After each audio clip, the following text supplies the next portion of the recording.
It is the world that has been pulled over your eyes to blind you from the truth. It's you liberals who have lifted them up, Howard. Paul, you conservatives make a mistake. You can't afford to strangle hope in people. Without hope, people become dangerous. No, Howard. You liberals have let them invade our society. You give them jobs, political jobs. Paul, you missed the point. It's only the smart ones we move up. That makes it even worse. No, we have to move them up. If we leave a smart one in the ghetto, he might develop into a leader against us. But if we raise him up into white society, we neutralize him. It really boils down to our ability to accept. We don't need pessimism. What he means by pessimism is resistance. And that's what COINTELPRO was all about, stopping the resistance. I know you're out there. I can feel you now. I know that you're afraid. You're afraid of us. You're afraid of change. We hide it in plain sight. One of Plato's greatest works was the allegory of the cave. I feel in order to understand the political matrix, we need only to look into this allegory.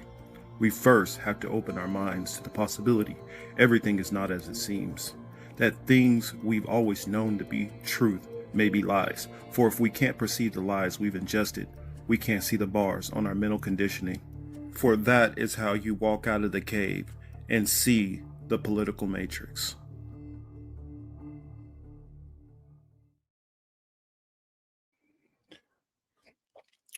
Hello, hello, hello. How are we doing? Apologies for being a little bit late. Let me know if you guys can hear me perfectly fine. Been doing a couple of things, try to get audio and everything together. Wow, I guess this cheese sweater is making me look a little bit more red. But hey, I am here. Shout out, I'll see. I see Miguel is here. Wesley is in the house. Yonina's in the house. Game.film is here also. I see Jackie is here. What are you guys talking about? I see some of you guys were in here a little bit earlier than I was, but of course, Yonina, gotta boo my Chiefs. Why? I don't know. More or less, I'm wearing it just because it is a little chilly.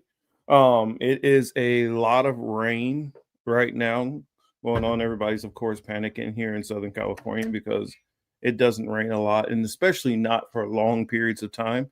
It's basically started raining, I want to say, yesterday around,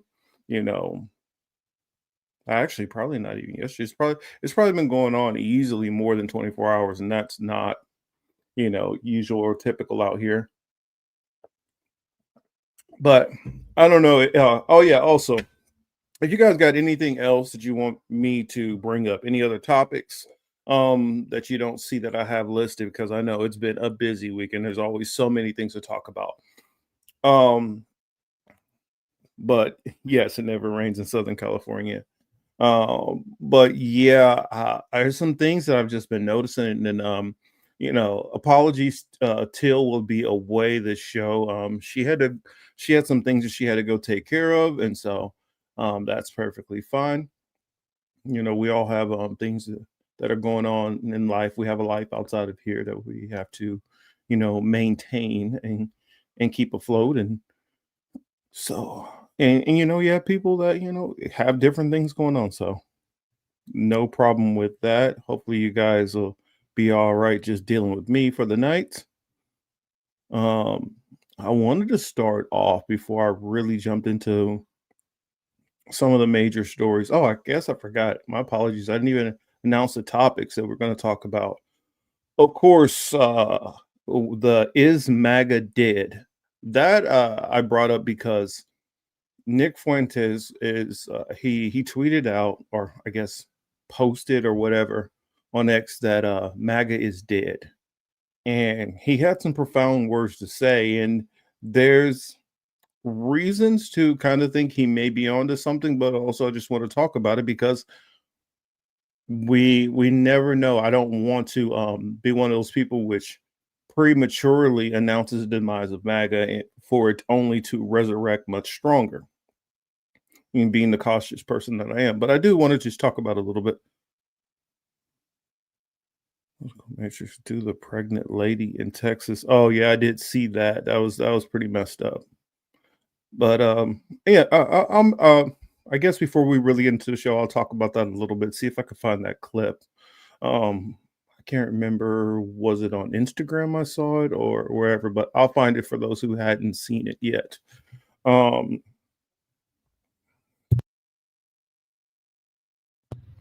I do want to talk about, of course, the new Epstein stuff. I'm trying to figure out if I want to go to. I think I'll just go to the original video and hope fingers crossed that they don't come after us for copyright or anything like that. I ran across that video. Well, the content itself, some of the contents of the emails I've heard from multiple different sources, but probably the most entertaining was watching Young Don reacts, and Young Don was reacting to the video from, was it Upper Echelon? That's who it was, Upper Echelon. If you haven't seen that video, I will make sure to try to shout it out. I'll try to put a link in. I'll try to put a link in the chat just so that you guys can actually go and see the that channel and see what they're kind of working on, because they did have a bunch of other things. And so that's one cool thing about watching some of these reaction channels. It can open you up to a whole other channels that you hadn't heard of yet. And so that is one channel that I'm going to be looking more into. I'm trying to remember from my thumbnail, what else did I have in there? I am starting to blank a little bit on what other topics that I wanted to talk about in particular. The government shutdown. That is another thing. Definitely want to talk about the government shutdown just a little bit. And oh yeah, if you guys hadn't seen the comments which Elon Musk's father said, it's so enlightening. So enlightening. Many things which I'll go into. So first, since Yonina brought up the lady in Dallas, I will try to find that. Jackson says there are so many channels subscribed to, more than I can keep up with. That is some maintenance that I am going to do myself. Going to go through and see which of these channels do I watch on a regular basis. Which one of these ones which I wish I was watching more, but I got so many other subscriptions that are bogging me down from keeping up with them. Because there are certain channels that you'll watch where, okay, that video was cool, this one is cool, and so you try to give them a subscription just so you kind of help build that platform, and I understand that. But sometimes you might get overwhelmed with content from one channel or another where you can't keep up with other things, especially for channels like mine, which they may do one video a week. They may do, some might even do it once every 2 weeks or whatever, and they'll get buried because they're not putting out that steady stream of content like some channels which are doing, you know, 2, 3, 4, 5, 6 videos a week. That's really the real way that you get into the algorithm, and that's how your channel actually grows. So what I would say in the past where I kind of felt more like, oh, well, they're shadow banning me. I mean, there could be some to it, some of that, but part of it is self-inflicted. I mean, you got to do more content. The more content you do, the more you get put into the algorithm.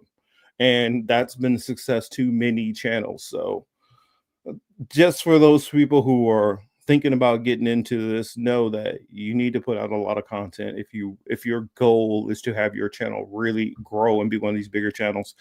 I care just more about being able to give a perspective on different topics that have been on my mind that I've seen that I felt like I wasn't seeing. And if I ever felt to the point where there's this channel out there who's saying what I'm saying and better, and I'm irrelevant, then I don't know.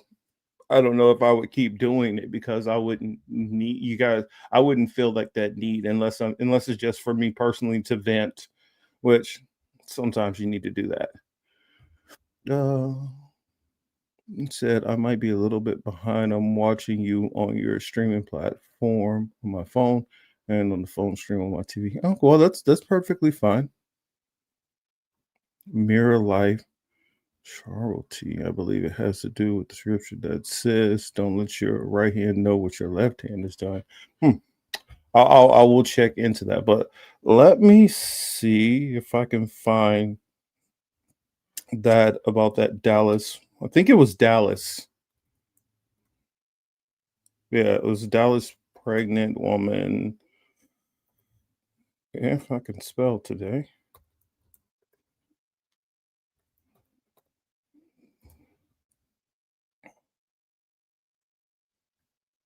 So yeah, that's right. It was Regional Medical.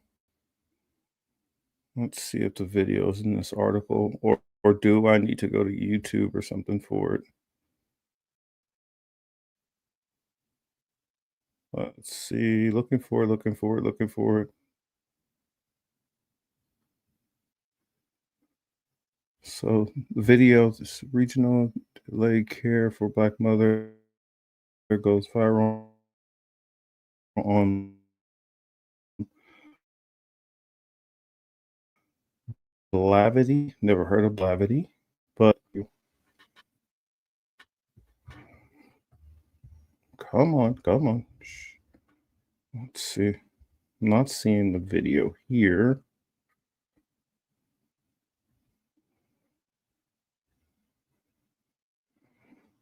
Come on.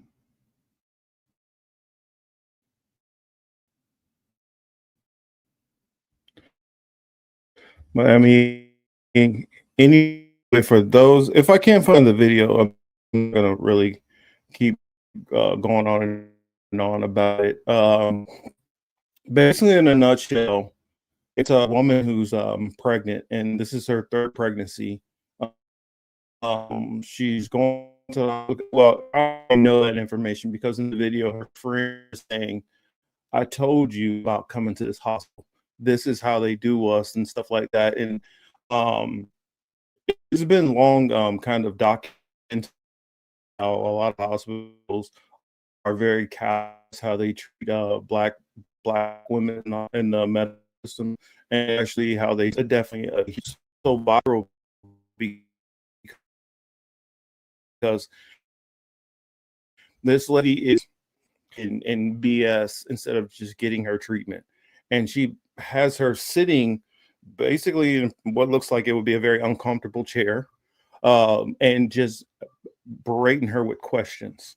Well, well, how far along are you? When's your due date? All this nonsense instead of just getting her to a bed and trying to figure out how far apart her contractions and things like that, and just giving this woman treatment.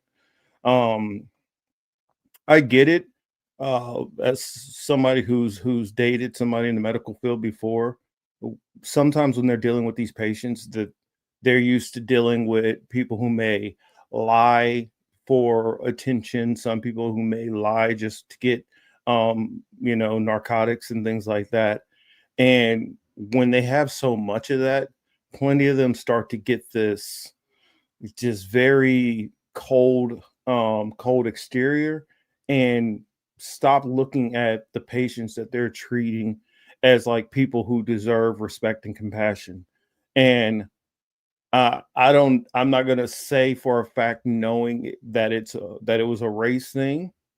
It could be.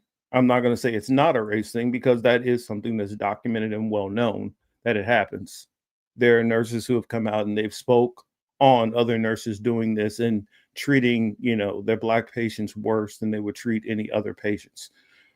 But that aside, whether it was done for racism, whether it was done just because this woman is callous and doesn't care about people, the problem needs to stop. And so, my prayers out to that lady. She ended up having two healthy children 12 minutes after sitting through all of this, rigmarole and nonsense with this healthcare provider who was supposed to be there to try to help her, and I would assume having good bedside manner, comforting them a little bit through this process. Myself, I've just recently went to the hospital for something and just checking up on some things, and got to tip my hat to my doctor I had there at Kaiser. He gave the utmost probably bedside manner that I've seen in some time.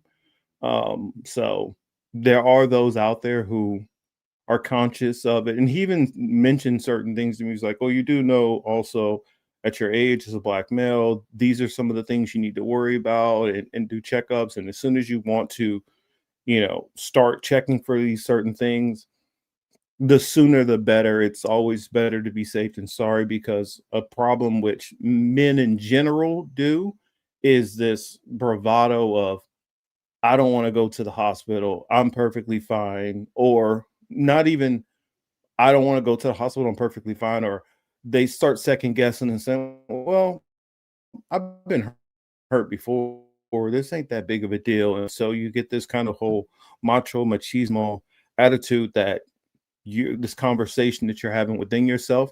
And I feel like it happens for men as a whole.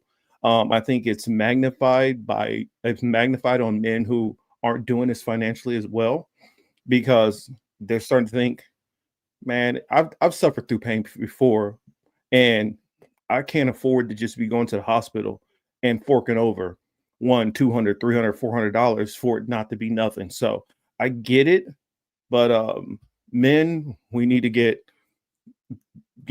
our pride and ego out of some of these things and just take our asses to the hospital. Black, brown, white, whatever. White men are going to be, there are certain things that they're more susceptible to. Black men, there are certain things that you are more susceptible to. Hispanic men, Asian men, whatever. And so I say that because for the people who say we're just all people, there's no difference there are differences, and not acknowledging those differences can be the exiting of your life sooner than it needs to be. So we do need to pay attention to these things and take care of ourselves, and listen to people around us, whether that is your son, your daughter, your mom, your wife, your girlfriend, whoever. If they're like seeing you and they're looking like, hey, you don't look too good, I think you need to go to the hospital, go check that out, man. Stop. Don't hang around and wait till the last minute. I had an uncle who one who passed from heart issues, and another one who died of I believe it was colon or kidney cancer. So don't mess around or play with that stuff. I know some people think, oh, well, I'm 60, I'm getting older, and hey, it sometimes it can be prevented. Sometimes this stuff can be prevented. So that's what I will say on that. I couldn't find the video. Sorry, Yonita, but I did at least address it and gave at least my thoughts on it. Whether that helps people or not, hopefully it does. Hopefully, my words aren't said in vain. You said you're sharing this out real quick. Okay, cool. It was one, her sister was pregnant and had her baby October 10th. She had her son Cash on 11/11. Thank you so much. Much appreciated. You got, like Liz says here, you got to make sure you listen to the people around you and go to the hospital. In fact, I'll tell you guys a little bit about mine. I've been having a little pain on my right side, and when you start, when when you guys listen to too many health videos and it starts telling you, but this could be wrong, and if you have this and you've had that symptom, you have this symptom, this could be wrong with you, and you start, sometimes thinking that you have everything in the world, and then sometimes you start here, I'll put that on the screen. And then sometimes you start getting in the mindset of, nah, I'm just tripping. That, you know what, that's a pulled muscle more than likely. Sometimes it can be a pulled muscle, sometimes it's something more. I looked up right pain near rib cage. Turns out that right uh, pain on your right side in the rib cage area could be gallstones. It can be bile from your intestines, which is not properly getting into your large intestines. It could be a number of things. So you never know. One awkward pain can actually mean so many different things. It's your body trying to talk to you. So let's all start listening. Have you checked out? Oh, she says back to you, back at you to the best lady. um Have you checked out Black Maca Root? No, I've been trying different things, and I will keep trying more things. Um, hopefully, it's not that big of a deal. Whatever I feels like is going on. But let's see. Let's go ahead and get into the show. Oh, that's right. It was one other thing that I saw that kind of warmed my heart a little bit, and I want to try to find it. Let's see if something randomly starts playing. Um, my apologies because I've put stuff in here which I don't know exactly what some of these things are. Oh, yeah. Pause. Got to save that one. That one's gonna be good. That's why I sent that over here. Um, it's like some of the stuff that you send over to yourself because I typically send information over to myself so that um I can save this stuff for the show because I'll see it earlier in the week, don't remember, and I know I won't remember, so I'll send it over. Okay, that's that one. So yeah, I guess just bear with me as I get these couple of things set up for you all. I took down everything in a different way, so I was a little slower getting things set up for the show. But is this it? YouTube. Oh, there it is. That's the video I wanted to share. Let's pause that. Today, the indigenous people. So this was something that I found that was pretty neat that was going on. This is coming out of Brazil. It says indigenous people open a pavilion at COP30 in Brazil despite venue challenges.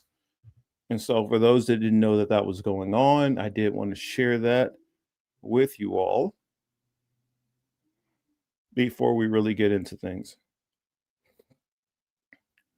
Let's see, where is it? Here we go.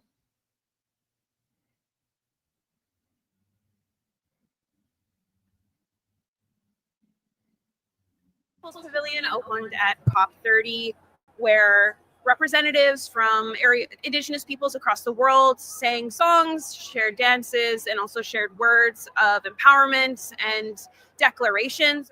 No matter the recognition, people are putting their lives on the line. And so we can use that understanding to also understand a space that was meant to be celebratory and a kickoff and have everything that we might need. And there is no lighting, there is no speakers, there is no fans, there's nothing that indicates that this was a priority from the actions that we saw today. Words were shared, songs were shared without any of the support from the logistical aspect of this space. And we carried on with what needed to be done today. And that's just a testament to how Native people even lead in the world what we're talking about that we might want to create or that is needed in the face of climate change.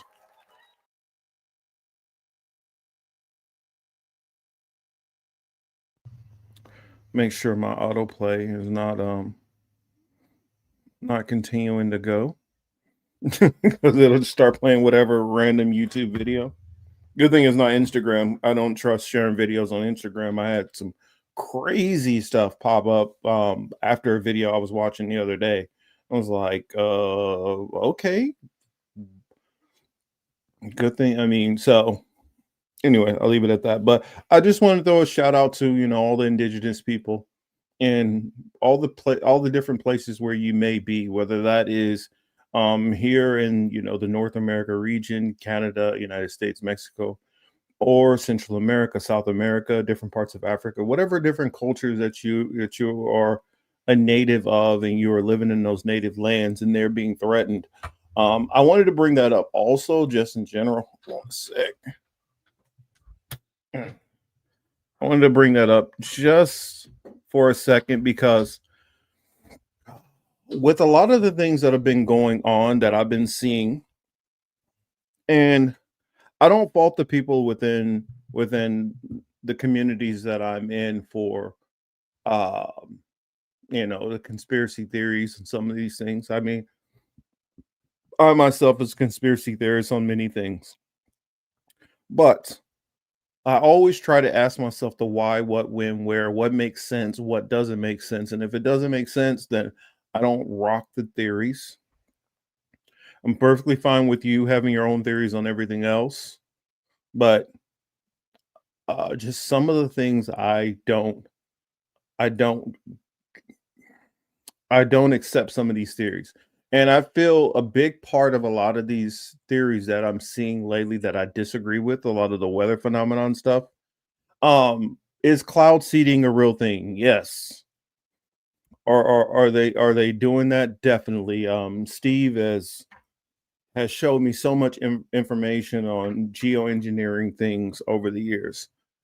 Do I believe that they are doing certain things to manipulate the weather? Of course, I believe that. I believe that they're creating extra rain. I believe that they're doing things to increase the wind speeds and things like that. My point is, I don't believe also some of the conspiracy theories that people have been saying about the weather, about the level of control of the weather that a lot of people have kind of accepted the narrative on and believe. Um, and I feel like a lot of this weather, conspiracy theories, where most of this is coming from is because on the right, a lot of people came up with the whole theory that all this climate change stuff was complete nonsense. And the climate change stuff was nonsense because the Democrats and the left wanted to make money off of you by selling you some kind of BS green technology and doing all these things and restricting you. And I feel the response to actually seeing changes happening, what the right decided to do, instead of accepting that, you know what, there is a possibility that some of these changes are due to climate change. Instead, they just came up with that all of these extreme weather events, all of it is just a conspiracy theory that the government is creating it. And I have to push back against that because the more and more we see certain things, the more and more I have there's evidence to push back against those types of theories. And one of the big reasons I've heard from people who believe in a lot of these climate change theories is because, for instance, they need to tear up the land to get you off the land to build whatever. They don't need to do none of that shit. I'm sorry. They don't need to do none of that. If they want to get you off the land, they can get you off the land. It's that easy. Who the hell is going to stop them? What, us? What? So they got to, like, for instance, I still see people putting California as part of the, oh, well, they need to do these fires so they can push the people out of their area and then they can rebuild these smart cities and all that. The Palisades fires, majority of those people are already rebuilding their houses in the same exact spot. So that whole narrative of that they needed to destroy something to get that land is bullshit, debunked. That's not the truth. Also, why would you need these smart cities off in the Palisades when you can do that shit in downtown LA? You got plenty of high-rise buildings that are owned by these commercial companies that are not being used. You have a whole entire skyrise that would be perfect for the smart city stuff that is completely just not being used at all. And the reason why is because it's owned by a Chinese company. And they never decided to do anything with it, and it's just sitting vacant. That's the one which I showed you guys months ago about them spray painting all over the building. There are buildings, more than one building like that downtown where they could do that with. But they're not doing any of this smart city stuff. And even the whole conspiracy that these smart cities are about they don't need to create some whole new zone to do this stuff. They already have it within the zones we mostly already live in. They don't need to do, plus, if you've been to LA, you understand the size of LA. It is a large, I mean, it's a bunch of different cities. It's encompassing a giant metro in a sense that's already massively crowded with people. The idea that you're going to force people from this other area over here to a place which is already massively overcrowded that they really don't have enough room for doesn't make sense either. So I guess I hop on my soapbox here to say, can we just start with these conspiracy theories, like really thinking this stuff out? I read something about the Hurricane Melissa where somebody said, oh, well, that was created in a lab and they flew that over there. I don't buy it. I don't buy it. The Jamaica is already controlled by the powerful people in Jamaica and has been. Those people have had no problem with taking people's land without doing anything.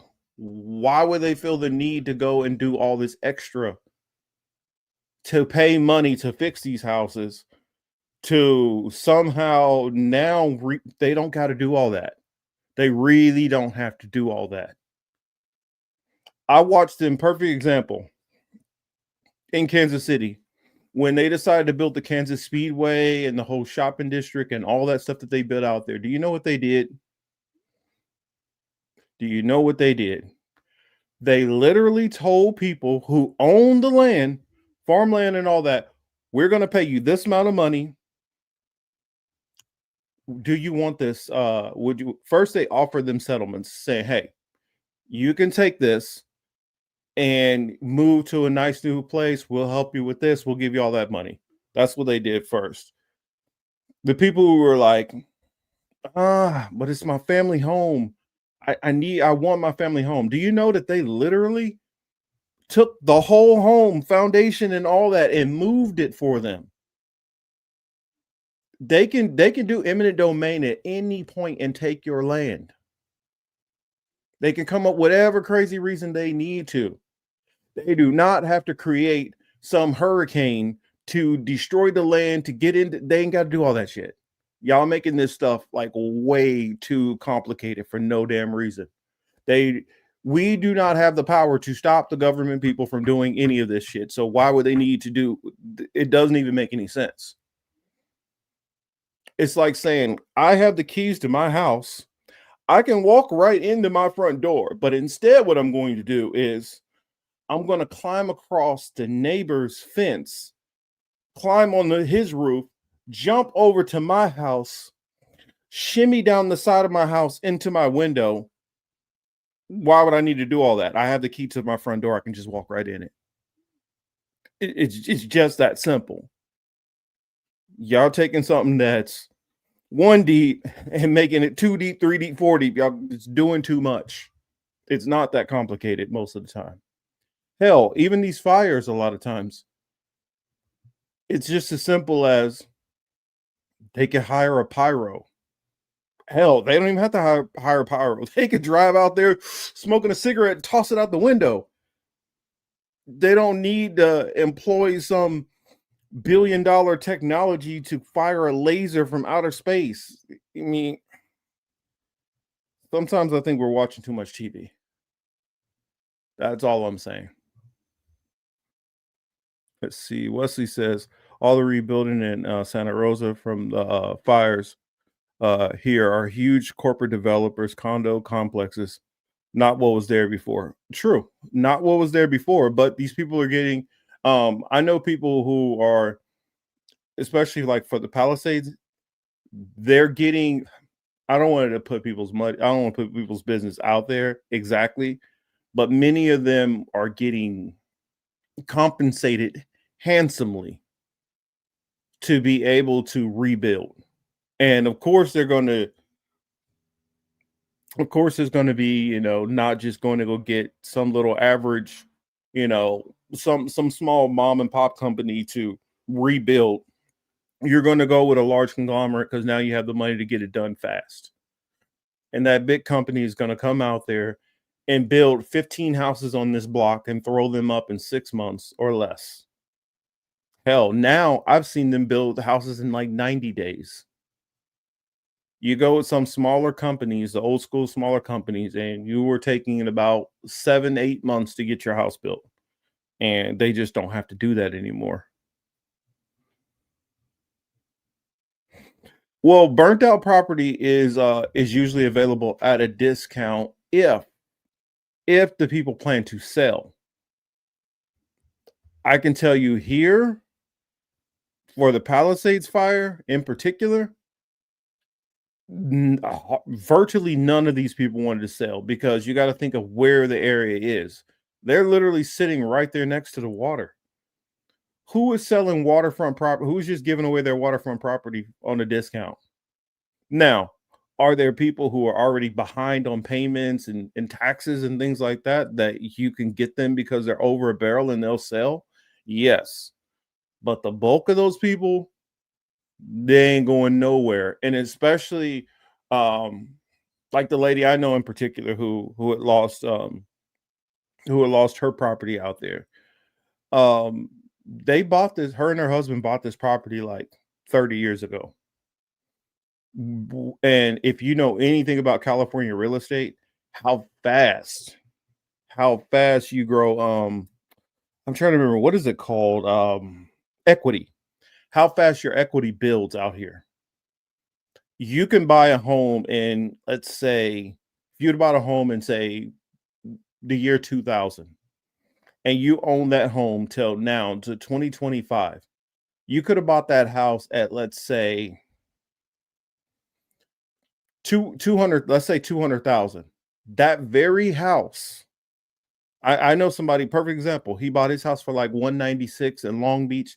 That house is at $1 million right now, appraisal value. That's how fast it accrues. So a lot of those people in the Palisades in particular bought these houses 15, 20, 30, 40 years ago. These houses are worth bank now, and they didn't pay very much to get into them. So the equity on them, it wouldn't make it. It would be foolish to just throw that away. And most of those people are not doing that. Most of those people are moving right back into the same spot. So, I mean, does it happen? I mean, Tornado Alley, people don't have proper insurance and they get, caught over a barrel, of course.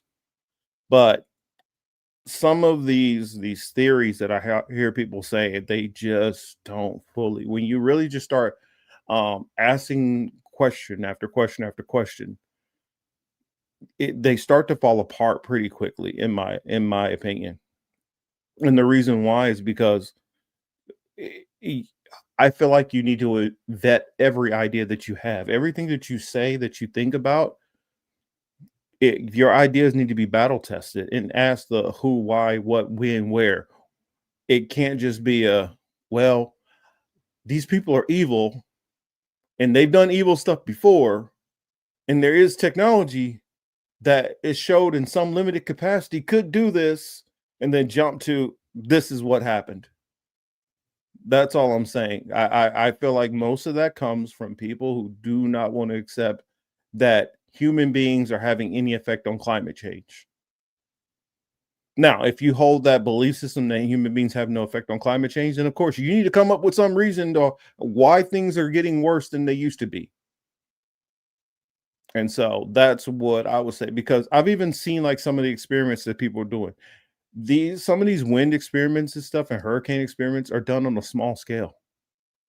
They're not done on the type of scale that it would need to be done on in order to make it work. I mean, living in Florida, looking at hurricanes and living in Tornado Alley, when I hear people talk about this control of the weather, it's hard, really hard for me to believe it, because this would have to be a massive, massive, massive investment.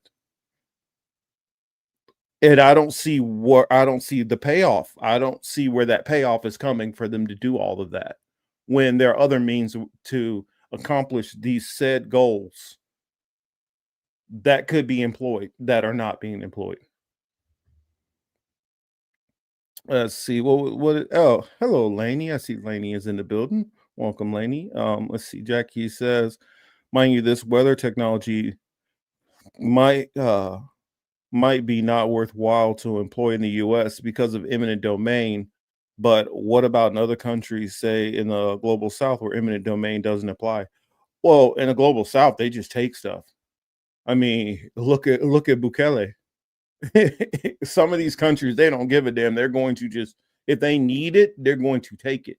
Um, you look at what goes on in certain regions of Africa. If they decide that your area is worth a whole lot due to the corruption of Western powers, they're just going to take the shit. They're not going to go through some kind of legal maneuvering to give this fig leaf that they're trying to do it on the up and up. They're just going to take your land. Sad to say it, but that's what they're going to do. They're not going to do this. I mean, and sometimes all it takes, like with the Jamaican one, all it took was a couple of people who are from Jamaica to hop on to agreeing with some of these theories. And they're like, oh, well, see this program right here that was created. That program was created decades ago.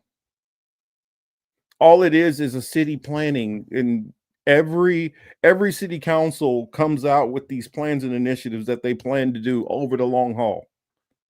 We know we have a housing problem, so we plan on building this many houses. We know our streets are messed up. We plan on doing this and this and this. It's just, I mean, also, or what do y'all think city councils actually do? You think that they don't come up with plans and try to work with builders and developers to figure out what the hell they're going to do? Or are they just winging it?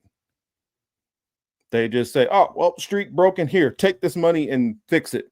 No, you have to plan all the stuff out. You have to get with developers. You have to get with architects. You have to get with all of these different people. And that takes years and years of planning.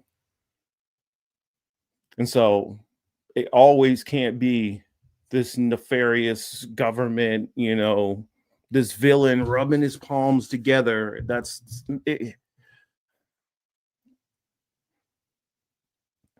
I'm sorry. I guess because I didn't get to say my thoughts on the Hurricane Melissa stuff, and I heard a lot of people with their thoughts and theories. I mean, there's so many other places also which they can get these resources from that are far more plentiful than Jamaica. I just don't buy some of the stuff that people were saying. But let's move on to another topic. But that's just stuff I had to get off my chest because I felt that since I was having my system issues, I didn't get to get my perspective out there. Now, that might be different than other people's perspectives, and that's fine. Everybody has their views, but I just had to lay mine out. So, next thing I want to go into is, I don't know, have you guys seen the comments made by Elon Musk's father? I mean, so I'm gonna wait for a little bit in the chat. I want to see if anybody has heard these comments that were made, because it was mind-boggling to me. See, Chuck's UFO show. Hey, Chuck. But yes, when I said that Elon's comments, not Elon, but Earl Musk's comments were very, I don't want to say surprising, because I remember talking with Teal about this. I'm not sure if this was a off-screen conversation or on-screen conversation, but I was talking about Elon Musk's parents and his grandparents and their history and where they come from and their mentality. It doesn't surprise me, the stuff that I see out of Elon Musk and a platform that he runs. So I see Wesley here says he has not. So let me share this with you all.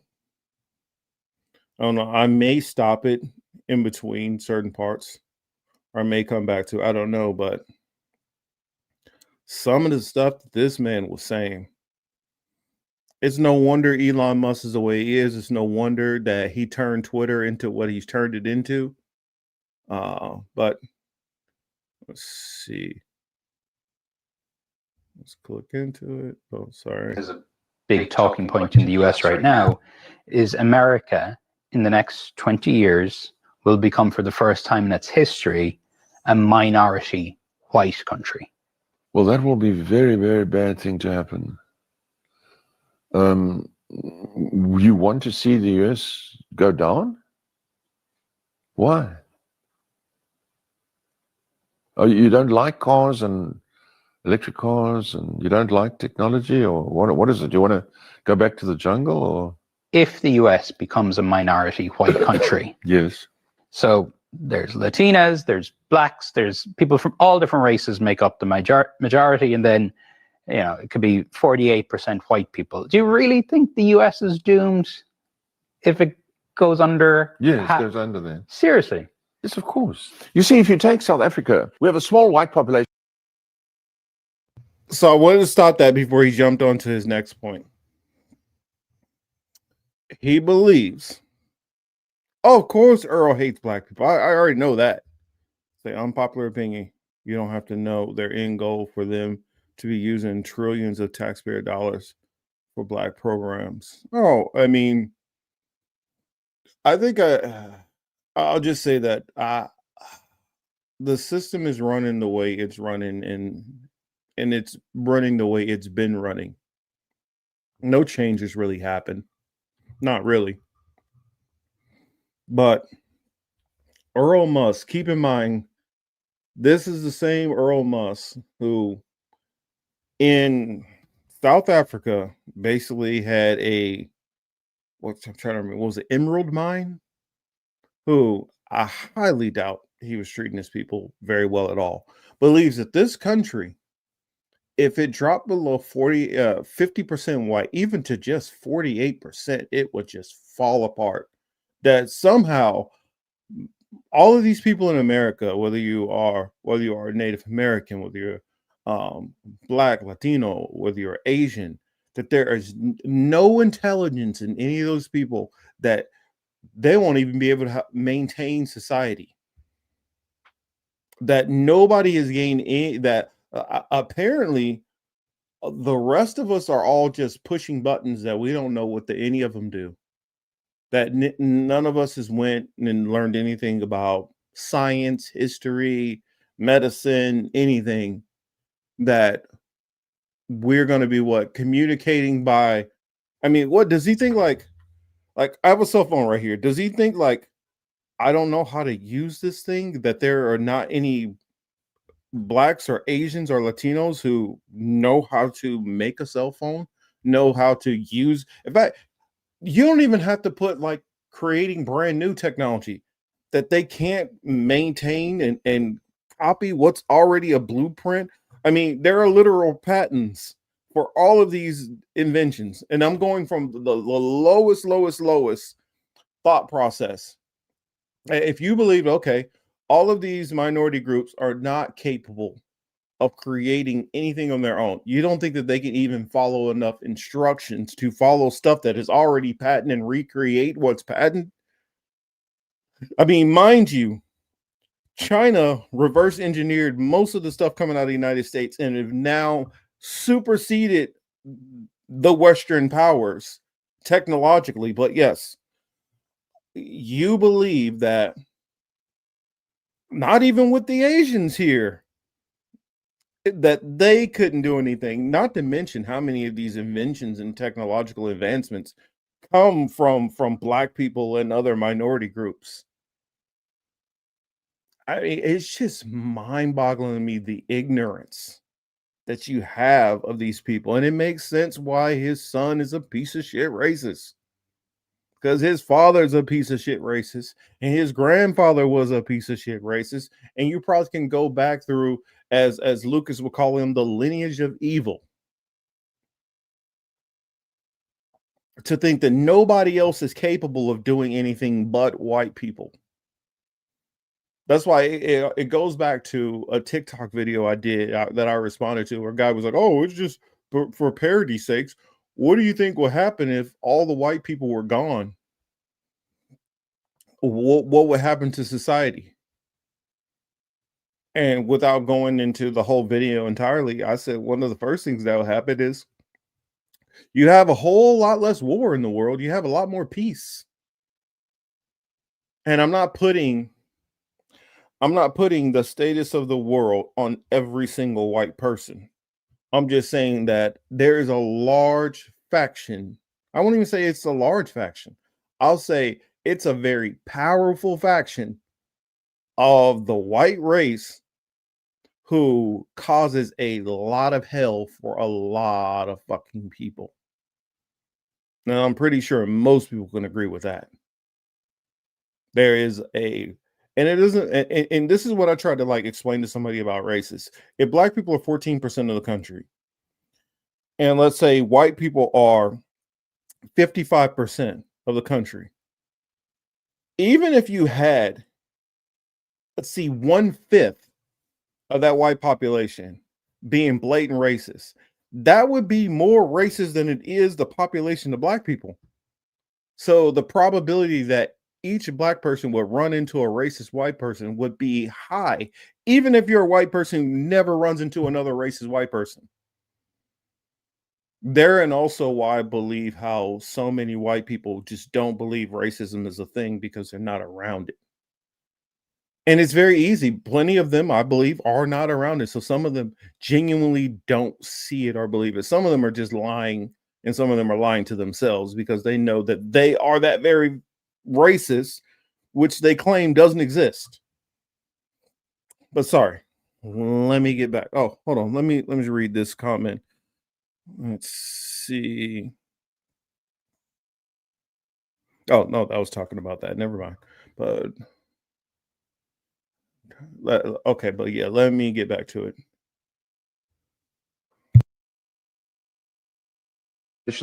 That projects European culture or what we learned from Europe. And oppressed millions of black people. No. For decades. How do you oppress? We gave them work. We fed them. They grew from a tiny little group into a massive group. That's not oppression. So he believes that they did not oppress the South Africans. How did you get into power in South Africa if you didn't oppress them? You really believe that there was no oppression for a miniature white population to dominate an African country? There was no oppression. There was probably from his prognosis, there was probably not even any kind of war that happened.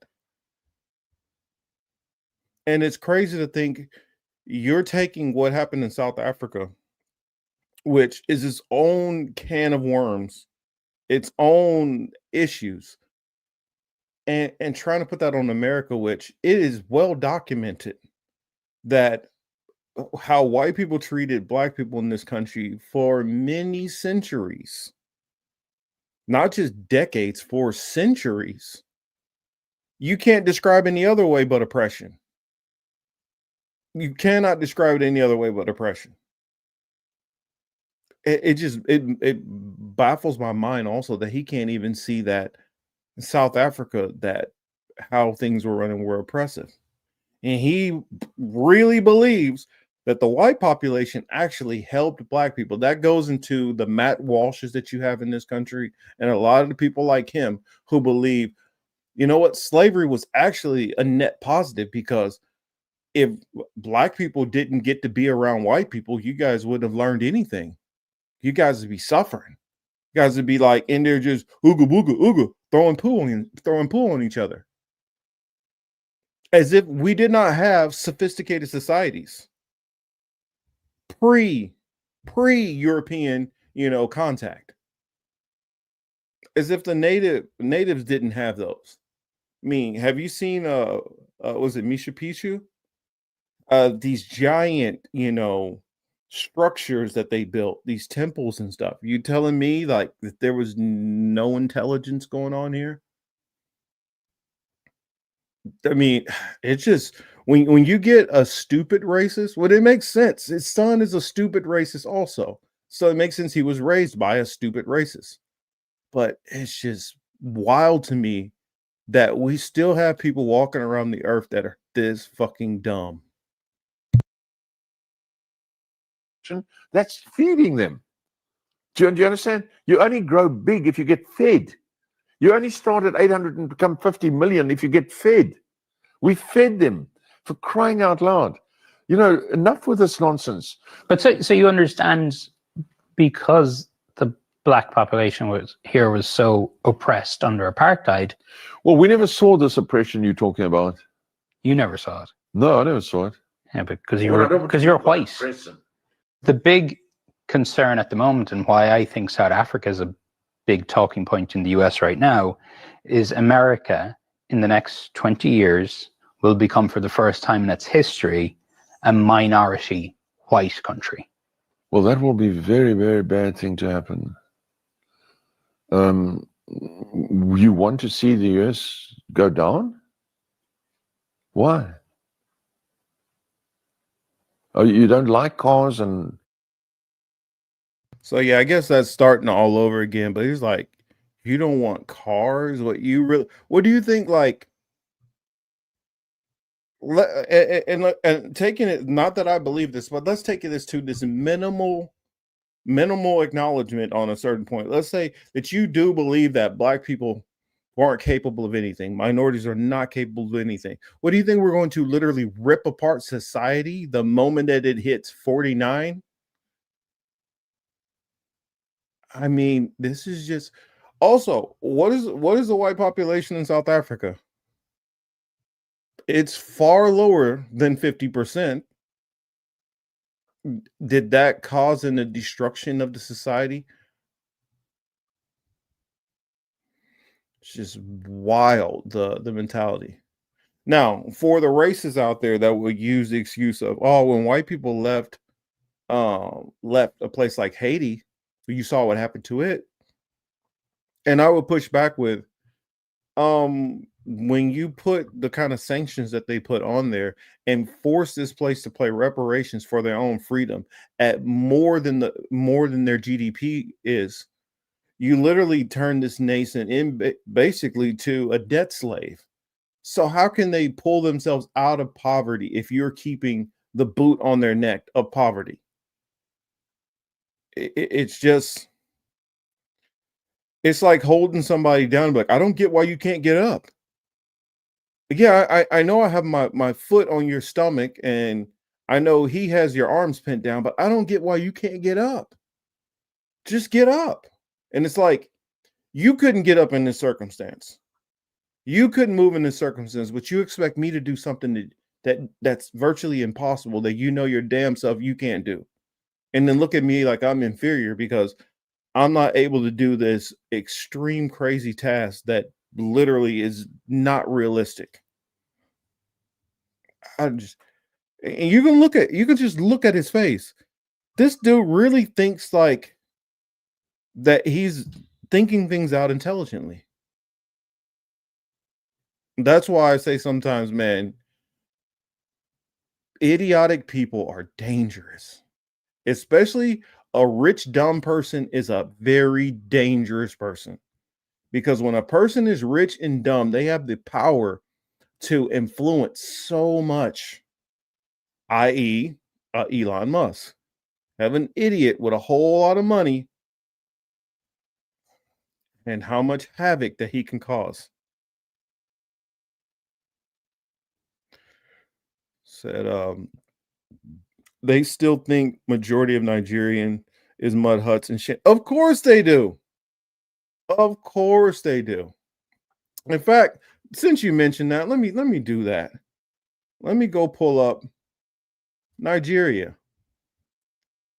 What Nigeria looks like, because I know probably even members of our audience, maybe it's not because of racism, maybe they just never really thought about it. It's like, never really thought about what Nigeria looks like. Let me pull up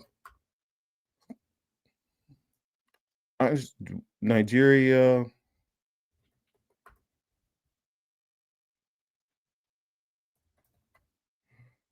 So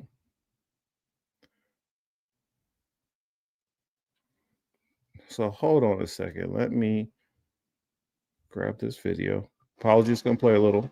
Traffic congestion in Nigeria's commercial. So yeah, let me share this video so we could take a look at what Nigeria actually freaking looks like right now. This is a black-dominated country, black-controlled country.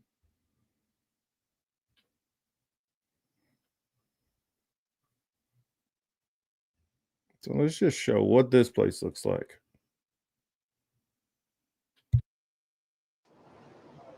Traffic congestion in Nigeria's commercial capital Lagos is notorious, and that's why passengers in Africa's most populous city were welcoming the maiden voyage of a long-awaited light.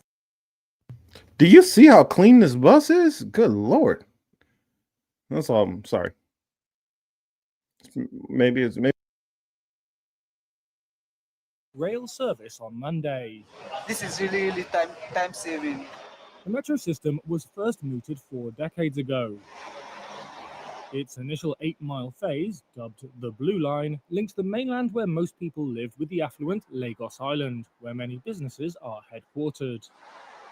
Passenger Anthony Akwo said making that journey by road is very unpredictable. We can't plan our life. You can't tell somebody in Ireland that you are coming within 1 hour because you don't know how the road is going to be. But with train, it's pretty straightforward because you know when you are going to leave and when you are going to reach your destination. Lagos state officials have said that a journey that once took more than 2 hours will now take 15 minutes. The first phase was built by China's Civil Engineering Construction Corp. Work on the second phase is expected to begin later this year. On completion, officials say the metro is expected to carry 500,000 passengers every day. I guess that's a jungle society, the jungle society that he's worried about. I don't know. I guess that's the kind of society he's worried about. Which that's what if we're gonna get these speedy trains and stuff. Oh, I would love that. Yeah, I'll take that jungle society any day. Wesley says, I'm reminded of Michael Rappaport wandering in Tel Aviv street saying, "Where's the apartheid?" Yep, that's that same mentality. That's that same idiotic mentality. But he's Michael Rappaport. I mean, even in most movies, he was never taken serious. I mean, I can't think of anything where he was taken serious. And it's ironic how the stance that he's came out with, that he literally played a white supremacist mass shooter in the movie. So fitting. They just finished making those payments. Yeah, about time. And Kat says, I remember hearing that from a foreign exchange student telling me many people in his country view the U.S. as a big urban area all over the place. Yeah, I mean, it's people like Earl Musk. I'm like, have you heard of West Virginia? I mean, there are some places in America that look far worse than any third world country. Far worse. And it's a majority white country, and we still got these problems. I look at it also. Well, then how do you explain these predominantly white countries which are basically like falling apart? How do you complain these third world European countries? And oh, there are more of them than just Ukraine. Let's see. He was surprised how big the rural area was in the U.S. Yeah, there's a see, most people when they think U.S. outside of the U.S., they think New York, L.A., Miami, maybe Chicago, and then they think Texas, and the rest of the country is like Texas in their mind. They don't know anything about the Great Lakes or some of the places like a Denver, what those places are like, North Dakota, South Dakota, what Utah is like. Hell, a couple of years ago, I didn't know what to expect from Utah. I mean, how many of you guys out there knew that some of the houses out in Utah literally have a taxiway for their planes? People who own their own planes, they have a taxiway where they can fly and then bring their plane and taxi it to their house where they have their own plane port. Instead of a carport, a plane port. I didn't know that they had stuff like that. It's blown away. It's just like I didn't know parts of West Africa how beautiful the beaches were, and that so many Europeans love to travel there. How many are kind of like for us Americans, expats? They have people who are Europats, I guess. Or I think it's like I don't know. You guys know what I mean. People who have left Europe to live in different parts of Africa. And they're not moving to South Africa, which has the highest white population. They're moving all over to plenty of places. I don't know. Interesting. Jackie says, the one thing I'll say for Elon Musk's father is that he had more imagination when it comes to naming his children. Imagine having a yeah. It's better. It's better than his dumbass son. But it's like people try to say it's autistic. Let's just call it what it is. And I hate that people keep doing this. There's a difference between autism and retardation. There is a difference. We can't call everybody Asperger's, all these different things. Some people have retardation. Some people have mental retardation. It's just a fact. I'm sorry, it's a medical term. I know that society has told you to not do it this way and not say it this way. And some people have mental retardation. It shouldn't be something that people should be canceled about. It is a fact of the matter. It's just people have taken that term and used it for however they want to use it, and use it in trying to be derogatory. Okay, there are plenty of things going to be used that way. I heard a joke about somebody, a racist joke about that somebody used about the word Monday. Okay, you can make Mondays even bad, but it is what it is. When we were growing up, that was an actual legal term. I mean, not legal term, a medical term. That was a medical term. Every kid who's autistic is not the same as somebody who has mental retardation. It's not the same thing. So, yeah, I just ripped the Band-Aid off on that one. I know people will say what they say. Oh no, Marcus, no, you didn't. Yes, I did. I don't think it's the same thing. In fact, I've seen medical professionals that'll tell you that it's not the same thing. Autism is something specific, just like Asperger's is something specific. And I don't think Elon Musk has either one of those. I think the man is a fucking idiot, period. Does he maybe have some speech impediment to go along with being an idiot? Yes. Does he do too much drugs? I would say that too. But trying to pass off his condition as, oh well, no, he has autism or he has Asperger's. No, he doesn't.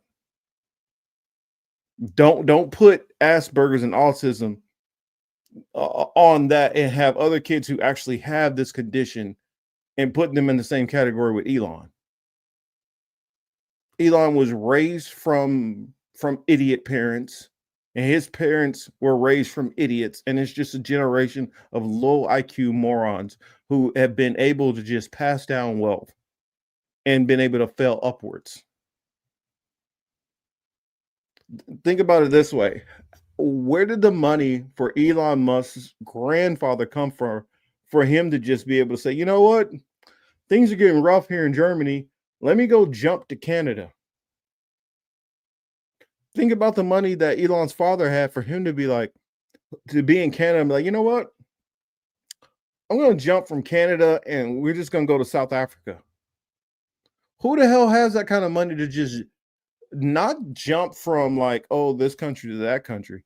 You're jumping like half a continent away. And not just landing there and okay, I'm gonna work my way up and then maybe another 10, 20, years, I'll be doing really good and I can provide a life for my children. No, you coming in and you jumping right to the top of society. That's because you already have inherited wealth that you're already playing with. You're not the average person. And that's why another thing that's dangerous about wealth, some of these people who get this wealth and rise to the top, they're allowed to be fucking idiots. Because who's going to challenge them? And when you have the type of money they have, they're not in risk of losing it by bad decisions. Hell, the accrued interest that they have on it in the bank, and people who they'll hire to work on their portfolios are going to, give them enough safeguards to protect their dumb behaviors, because it's some of their money is going to be safeguarded because it's not all put into one nest. I could definitely see that being a possibility, Yonina. I think something happened with them. I don't know if somebody at one point was kicked in the head by a horse or something, but something happened in their gene pool that all of them are screwed up in the head. It said, man, Marcus, instead of you, it's me who has the internet troubles.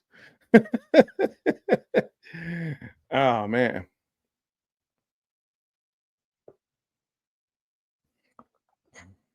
Of course, he went to a fancy private school. They all go to fancy private schools. Think about it.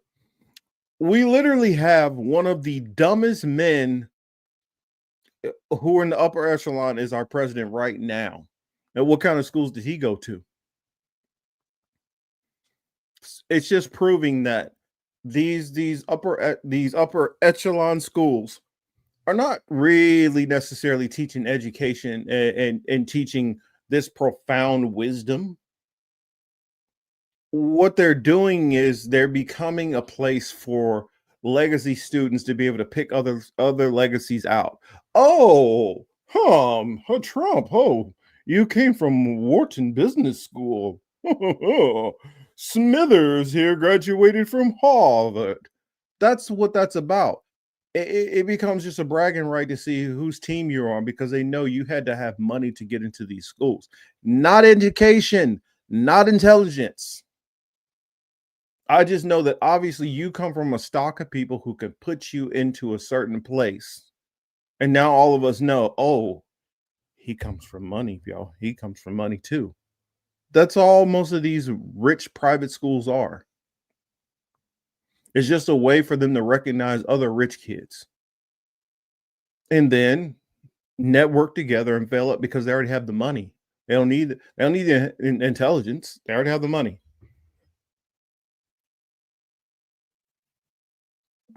For instance, in fact, I'm wondering now, Jeff Bezos, what school did he go to? I'm curious now. Because don't get me wrong, I'm not saying every one of these rich billionaires are all idiots. That's not what I'm saying. But that one right there, oh, he definitely is. Let's see, Bezos, where did he go to school? He went to Princeton. And I don't think he was a legacy either. And this is a man who is obviously highly intelligent. I would say the same with weird ass Mark Zuckerberg. I would say he's highly intelligent also. Just because he's weird does not mean he's not brilliant. Y'all feel he's cutthroat also? Yeah, we're talking about Bezos attended student science training program at the University of Florida. He was high school valedictorian, a National Merit Scholar, a Silver Knight Award winner in 1982. After graduating from high school in 1982, Bezos attended Princeton. He initially majored in physics. Right there. If you go to college and even if you switched majors and you chose physics, you're not a dumb guy. Not by a long shot. Dummies don't just choose physics. Say he but later switched to electrical engineering and computer science. Like I said, not a dumb man, not by a long shot. Hell, I don't even think Bill Gates is a dumb man. I think Bill Gates is highly intelligent. Even Peter Thiel, who I think he's smart, but occasionally makes extremely dumb decisions. The only thing I'll give Elon is Elon is good at being able to spot. Ooh, sorry. Elon is good at being able to spot something that I think that's going to do good. And I got a whole lot of money, so let me bet on it. And if it fails, oh well, I'll bet on this other thing. One of them's going to hit. It's kind of it's kind of like the principle of if I gave any of you guys $10 million and you had 5 investments that were $1 million a piece, with good advisors, the probability that out of those 5 investments, one of them netted you a return of over 10% is high. So that means that you could put out that 1 million and possibly have a return back easily, 15, 20, 30, 40 million. So that 1 million you threw into it was virtually nothing in the grand scheme of things if you're already starting off there. So that means that other 4 million that you lost permitted that you don't put anything else into it. That 4 million you lost could be irrelevant because you just recouped all of your gains back on this one other bets. That's kind of the story of Peter Thiel. There's so many things where he put money on those bets. He won on those bets, but he failed here. It's just that when you have that kind of money, you have a higher the ability for you to fail on something. The bounce back is a whole lot easier. Whereas us average folks, if we put our money into something, it has to succeed. We can't. We got to shoot 1 for 1. You get one shot and you got to make it. You don't get like them where they get to keep. It's not like at some kind of gaming place and you put a coin in and the balls keep coming down and you just keep having chance after chance after chance. The rest of us don't get chance after chance. We get 1, maybe 2 good shots in our lifetime to make something work for a big gain, or else it's just grinding it out. And so, yeah, I don't have respect for a lot of these billionaires. In short, you said they're all secretly. I wouldn't be surprised. I mean, especially the news coming out about old Trumpy. Would not be surprised. Let's see. Found out. Let me put this on the screen. Found out the other day that Britain can fit into Texas 2.8 times. I can't remember the exact times that Britain fits into Alaska, but it was like 7. Yeah. It's one channel that I watch. Was it Lewis Reacts, I believe, and it's always fascinating watching him, how excited and blown away he is about learning different things about the U.S. and I don't know. It's just interesting to me. Lately, I would have critiqued people or had negative word to say, oh, people watching that garbage about reaction content, but I found myself watching more and more reaction content.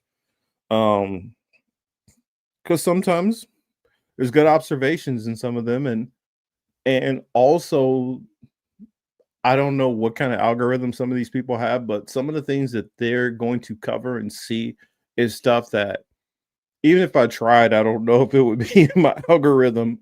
I mean, some of these things. I mean, isn't Texas bigger in terms of population, but not as big as Alaska in terms of actual landmass? Yeah, I think that's true. I want to say that Alaska is bigger landmass size, but I don't know if it's by a lot. I mean, although Alaska is huge. Oh shoot, really? Wesley went to school in Juneau. So I guess Wesley can answer those questions. I know my brother just moved from Alaska not that long ago. Who's doing work out there. And then I had an uncle who when he was in the Air Force, he was stationed in Alaska for a little bit. I don't know. Wesley probably knows where those bases are at, Air Force bases. But not I. I have not been to Alaska myself or Hawaii, which I look forward to hopefully one day. I don't know. Put it on my bucket list. No, let's see. What was I gonna go into next? Let me see. Let me poll the audience. So, would you guys rather me go into the is MAGA dead or into the Trump stuff? Because I got a feeling y'all want the Trump stuff.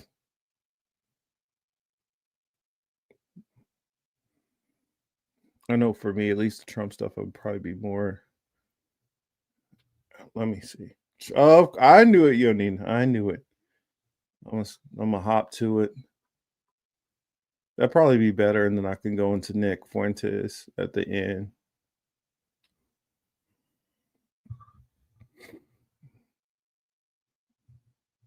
So yes, let me find that video.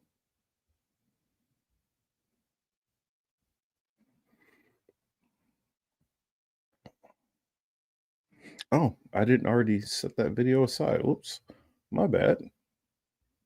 Thought I sent it to myself, but I guess I did not. Hold on a second.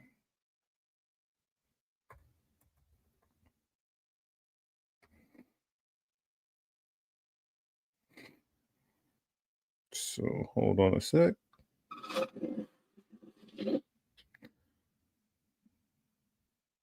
So this video I'm going to share is by Upper Echelon. They went into a what was it, like a top 20 things, top 20 things that kind of caught their attention on this whole Epstein stuff.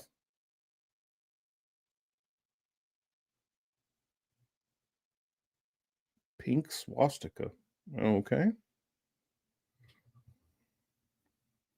Interesting.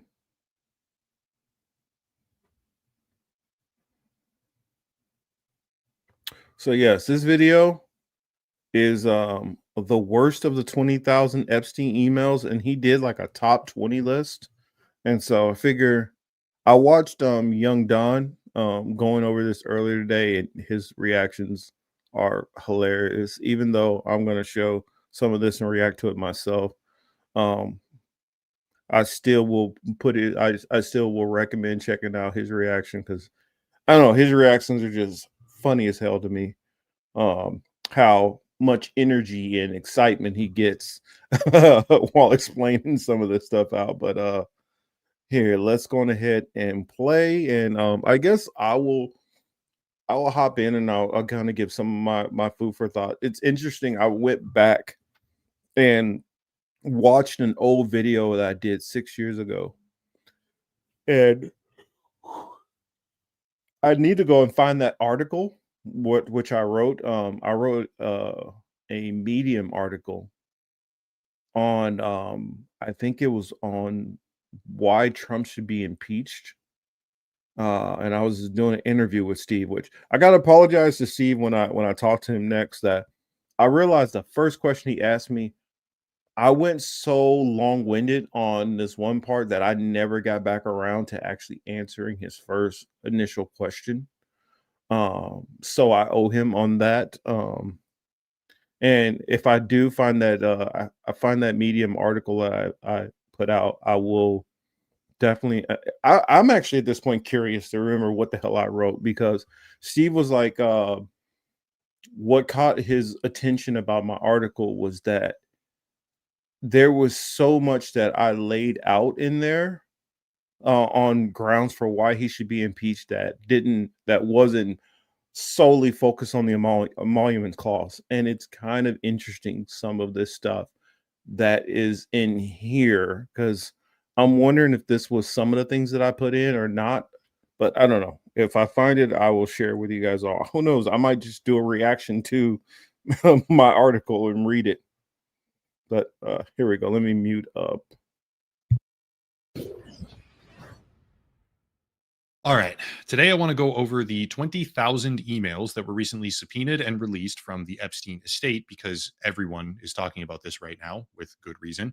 And I want to pick out the 21 most interesting, damaging, and shocking revelations because the story of Jeffrey Epstein, his ties to Donald Trump, his level of global influence, and the implications it all has for the country and the world has now been blown wide open.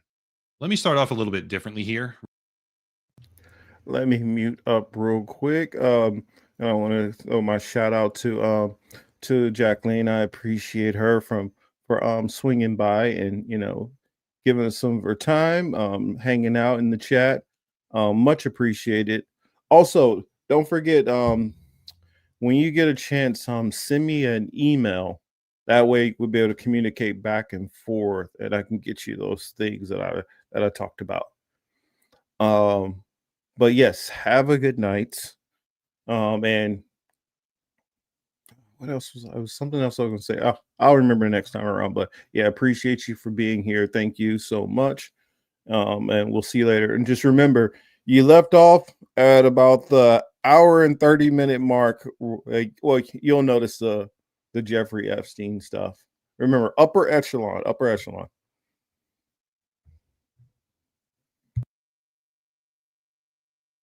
Rather than simply diving in right away, I want to begin with a sort of index glossary of names. There's a pretty hefty number of people that we need to be familiar with before comprehending these emails. So, at the very start, right now, I want to go through one by one and explain who these people are so that if at any point someone doesn't remember or I say a name that they don't recall or aren't familiar with, they can come back to the beginning and find out who that person is, why they matter, etc.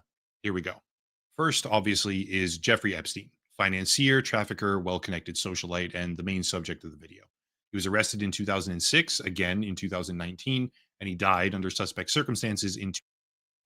I'll pause that. I'm gonna just try to skip down to the bottom of this list. If there's anybody that I see on this list that I'm not familiar with, we already know who Jeffrey Epstein and all that, so we don't need to go back through that again. But if there's anybody on this list that I feel like that we are not aware of or I'm not aware of, then I'll skip back and figure out where. But I'll skim through a little bit. We know Trump is, Melania, of course. Wolf, that's right. That's the reporter. Who's Thomas? I know Stone is Roger Stone. Is the Baraki who? Let's go back a little bit.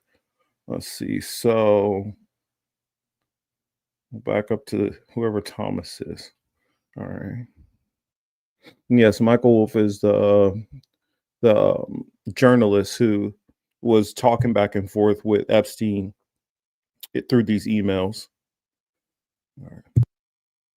Michael Wolff, as we just said, an author who wrote extensively about Epstein and conducted a number of interviews with him, supposedly something like 100 hours of footage, is a journalist and author closely connected to the Epstein story, who has not only made explosive claims about things he allegedly saw, but also embedded himself in the controversy by targeting President Trump repeatedly.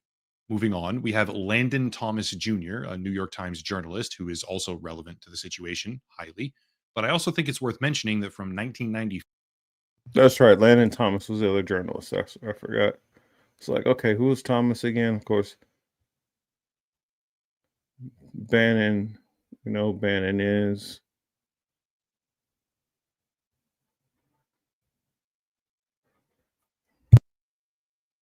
It's very important. Then we have Catherine Rumler, former White House counsel to Barack Obama, 2011 to 2014, and Larry Summers, former Secretary of the Treasury.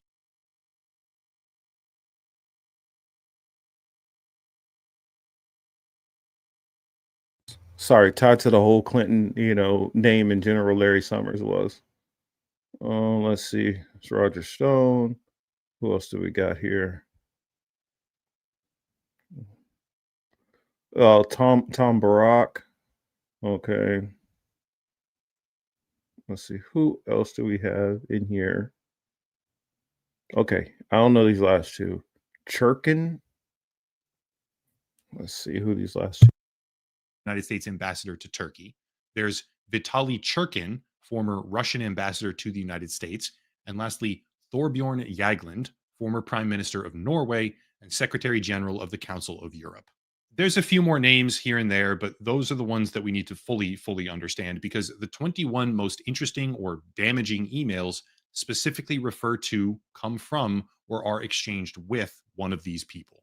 With that fully out of the way, let's dive right in. 20,000 emails have been released by House Democrats and House Republicans, in a complete mess, by the way. The formatting is terrible. It's just, they're all over the place. But those emails are now being dissected by the internet at large. Thankfully, there is a searchable database that was put together by Courier, which I'll link down below for anyone interested.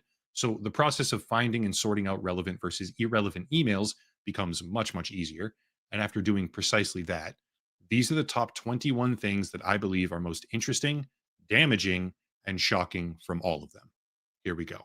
Number 21. This is an email from Jeffrey Epstein to Landon Thomas Jr., New York Times journalist, in 2015, after Landon Thomas said that everyone was coming to him thinking that he had juicy info on Epstein and Trump.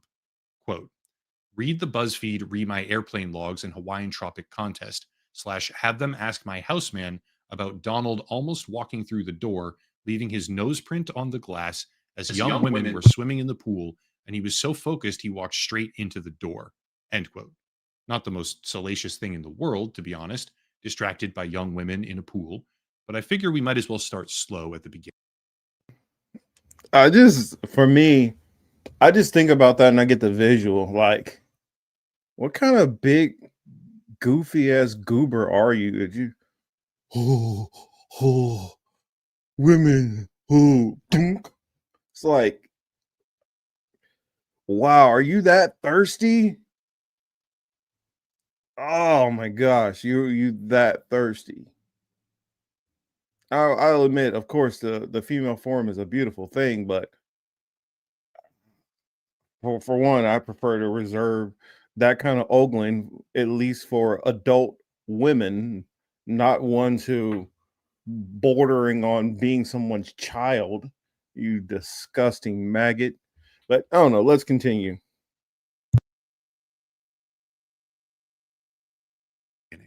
Number 20. Contained in the very same email thread about how people assumed there was juicy info, Epstein also says, quote, would you like photos of Donald and girls in bikinis in my kitchen? End quote. Still nothing explicitly wrong with that per se, but certainly a step up in severity. That is, Epstein offering ambiguous or potentially compromising photos of Trump to a reporter. Number 19. This is where things get much more complicated. Donald Trump has long maintained that he split away from Jeffrey Epstein entirely in the early 2000s. There's been multiple contradicting reasons directly cited for that breakup, let's call it, but all of them occur between 2004 and 2007. At least that's what we've been told. In an email thread from an unknown redacted sender as of 2017, a visitor was on their way to Epstein's house. And since he didn't throw in exactly why, like one of the main motivations for that falling out, from what I heard, it was over a property dispute. Epstein wanted this property and had his eyes dead set on buying it, and Trump found out about that, or they were talking about it, and he decided to kind of go behind his back and scoop the property. And he kind of thought, I got it. And he thought it was kind of funny. And Epstein was like highly pissed. It's like he's really pissed off about it. So I heard that's where the major fallout was. I could be wrong about that. That could be just what was reported, and there could be other reasons, but I heard that was the main reason why. I do know that they were sharing women back and forth. There was one that in particular that was known about, but I've heard that there were multiple women that they were sharing back and forth, and I don't know. That's weird to me, but I could see how that could, if something goes a certain way, that can cause a rift between friends also, on top of all the other crap that they were doing.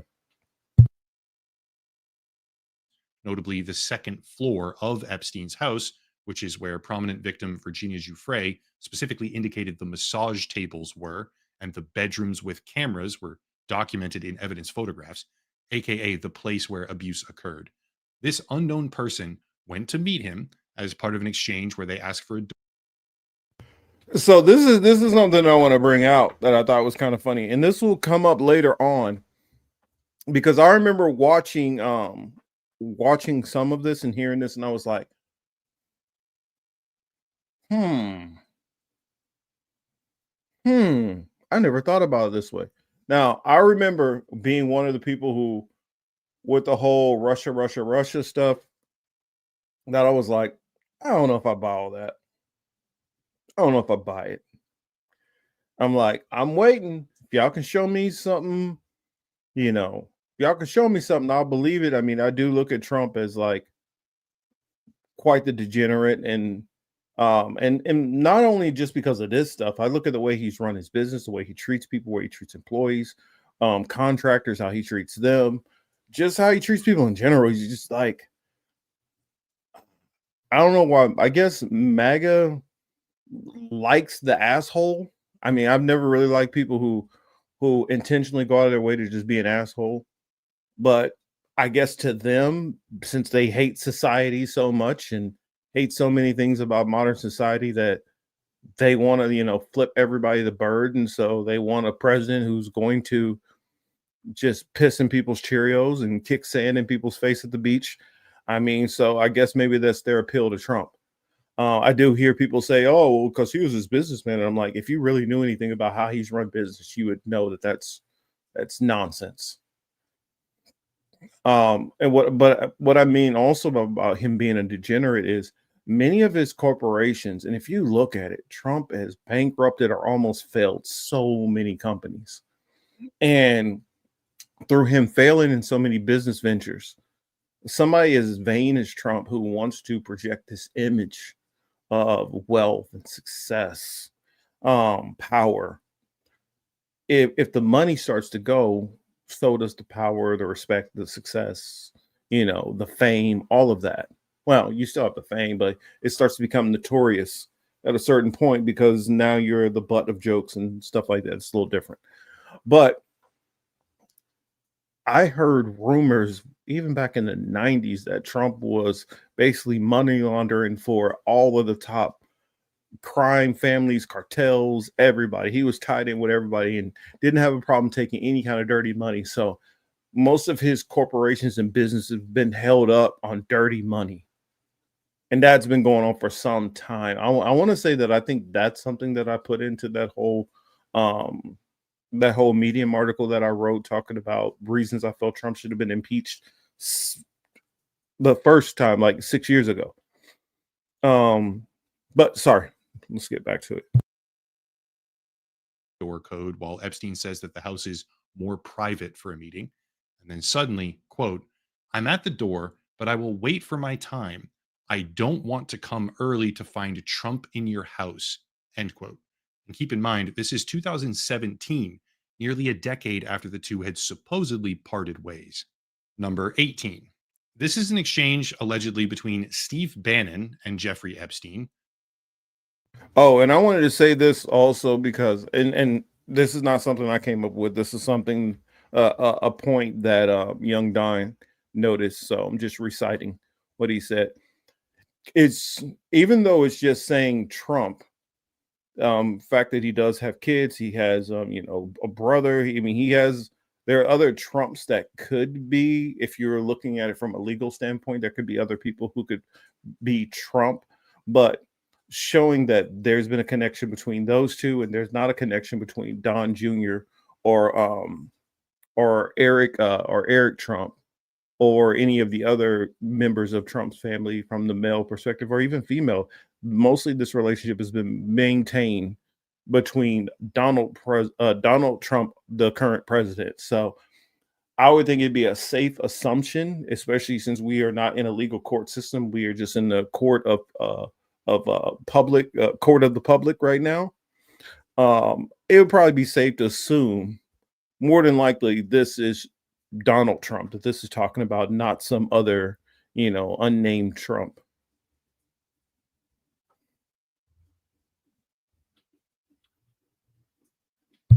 Reading, quote, from Epstein, Prince Andrew and Trump today. Too funny, Bannon. Recall Prince Andrew's accuser came from Mar-a-Lago. Further down, Can't believe no one is making you the connective tissue, referring to Epstein. To which Epstein then replies, F and B only, end quote. Seemingly speaking in code, I guess. I'm not entirely sure what to make of that one, but I certainly thought it was interesting. Number 17. This is an exchange between Kathy Rumler, former White House counsel to Barack Obama, and Jeffrey Epstein in 2014. Quote from Epstein: "You need to talk to boss," Rumler responds. "Agreed, but I need to be prepared to say yes before I talk to him." Epstein again: "Understood. It comes down to high risk / reward, low risk / reward, professional, emotional, and financial." After which Rumler responds, "Most girls do not have to worry about this crap." And Epstein says, "Girls? Careful, I will renew an old habit." After which he lists off some of the world's most powerful businessmen and politicians, saying, "You are a welcome guest at any. Also, if you think there are interesting people in town, everyone here for Climate Summit, Clinton, Security Council. Holy shit, I'm on or next 30 minutes. Now, here's something that I will say that I did not hear really caught or brought up. I don't know. When I saw this before in the Young Don's reaction, Kathy Rumler was part of the Obama administration. When she's saying talk to boss, what I get from that is she's saying Epstein needs to talk to Obama, Barack Obama.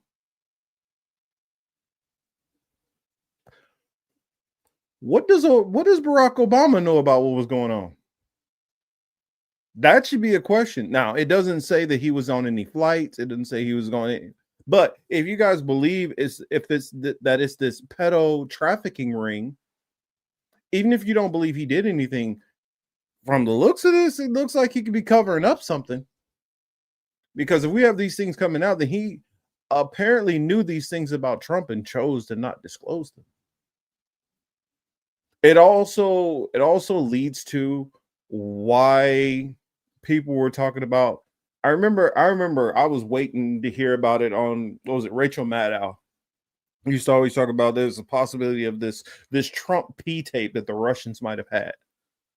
As you note, in the like 20 something people that he named, and well, I don't remember how many people, but the people that he listed, one of them was Russian, having to do with the Russian government. And so, do I think that they fabricated the Russiagate stuff? To a degree, but there was something there. I honestly believe now something was there. Whereas I kind of listen a little, kind of say y'all bullshitting, and then kind of listen a little. It's like, no, y'all definitely bullshitting. Aha, look, this whole thing fell apart. Obviously, you guys were just trying to pump something up that you didn't really have all the goods. Well, now it makes me wonder if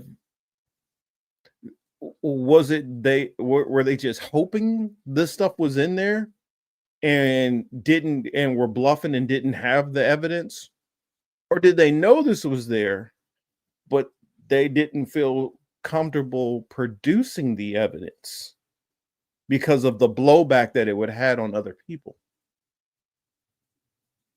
So now it makes me think there was something more to the whole Russiagate thing than we realized, because according to this is somebody within the Obama administration that's talking about the talk to my boss. So that's somebody within the Obama administration. Very highly likely it could have been Obama or Obama's chief of staff or something. So with the members of the Obama administration had an idea what was going on here. I don't know to what severity, but they knew something apparently.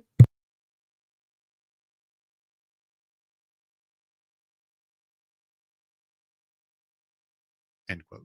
One thing I should mention right now before going further, these emails are absolutely full of typos.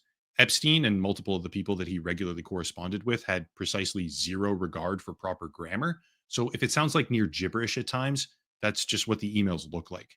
Anyway, careful, I might renew an old habit in reference to girls is certainly a little bit suspect when it comes to the most prolific abuser. You can say that again. That's definitely more than suspect.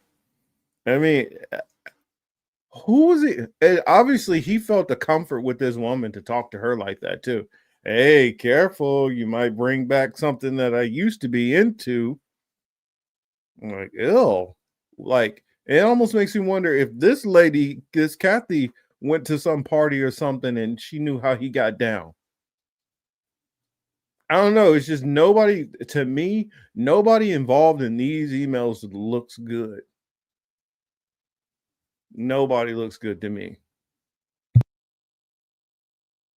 Well, except for Mr. Wolf, because he's the one who he's doing his deep undercover role to try to, snuff out and get this info out. So I don't know. Sometimes when they go undercover, people do illegal things to blend in. So who knows how tied in Mr. Wolf is. In human history. Number 16. This is another exchange between Rumler and Epstein on a thread titled Donald Trump's High Crimes and Misdemeanors. Rumler says, quote, "It makes no difference whether it was his money. Issue is failure to disclose. Plus, fact that he has lied his ass off about it makes clear that he knew it was illegal." To which Epstein responds, "You see, I know how dirty Donald is. My guess is that non-lawyers, New York biz people have no idea what it means to have your fixer flip." End quote. That particular thread is probably about the criminal cases that. And that fixer, that flip, that was Michael Cohen. So I don't know. This is interesting. So it seems like they were perfectly fine with. It seems like the Obama administration was trying their best to figure out how to secretly nail Trump, but less worried about Jeffrey Epstein. Whereas I felt they should be worried about both. Interesting. Trump faced in New York, presumably. But the idea of Jeffrey Epstein saying, "I know how dirty Donald is," should make even the most devout supporters raise an eyebrow. Just to hammer that point home, number 15 is an exchange between Larry Summers and Jeffrey Epstein, in which Epstein says, quote, "Recall I've told you I have met some very bad people, none as bad as Trump, not one decent cell in his body. So yes, dangerous," end quote. Ideally, at this point, the gravity of the situation is beginning to present itself, but we are truly, genuinely only just beginning to scratch the surface of how bad this is getting. Number 14. This is another chain between Epstein and a redacted correspondent, which says, quote, "It will all blow over. They're really just trying to take down."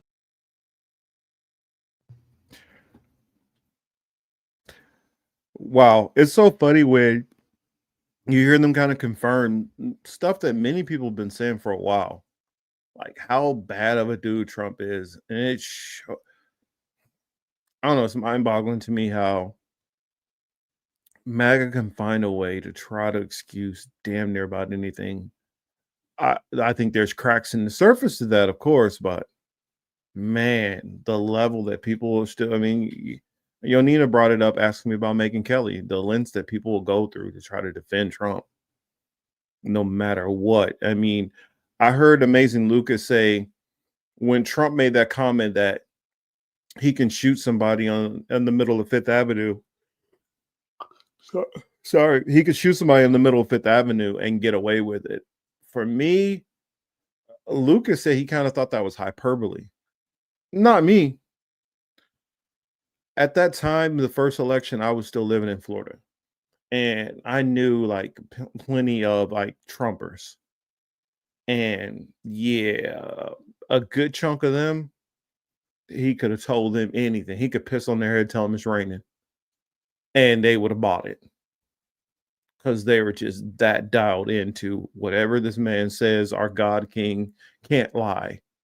Now, to some people's credit, I knew some kind of traditional Republicans who were like, "Oh, well, I guess I'll vote for Trump." And some of them who came to me, pulled me aside, was like, "Yo, my apologies. I did not know this dude was going to do this." And one of those dudes I'm talking about was one of my assistant store managers. He pulled me aside and told me that, like, I want to say, like, maybe within 6 months after the Trump election, that he was already having regrets.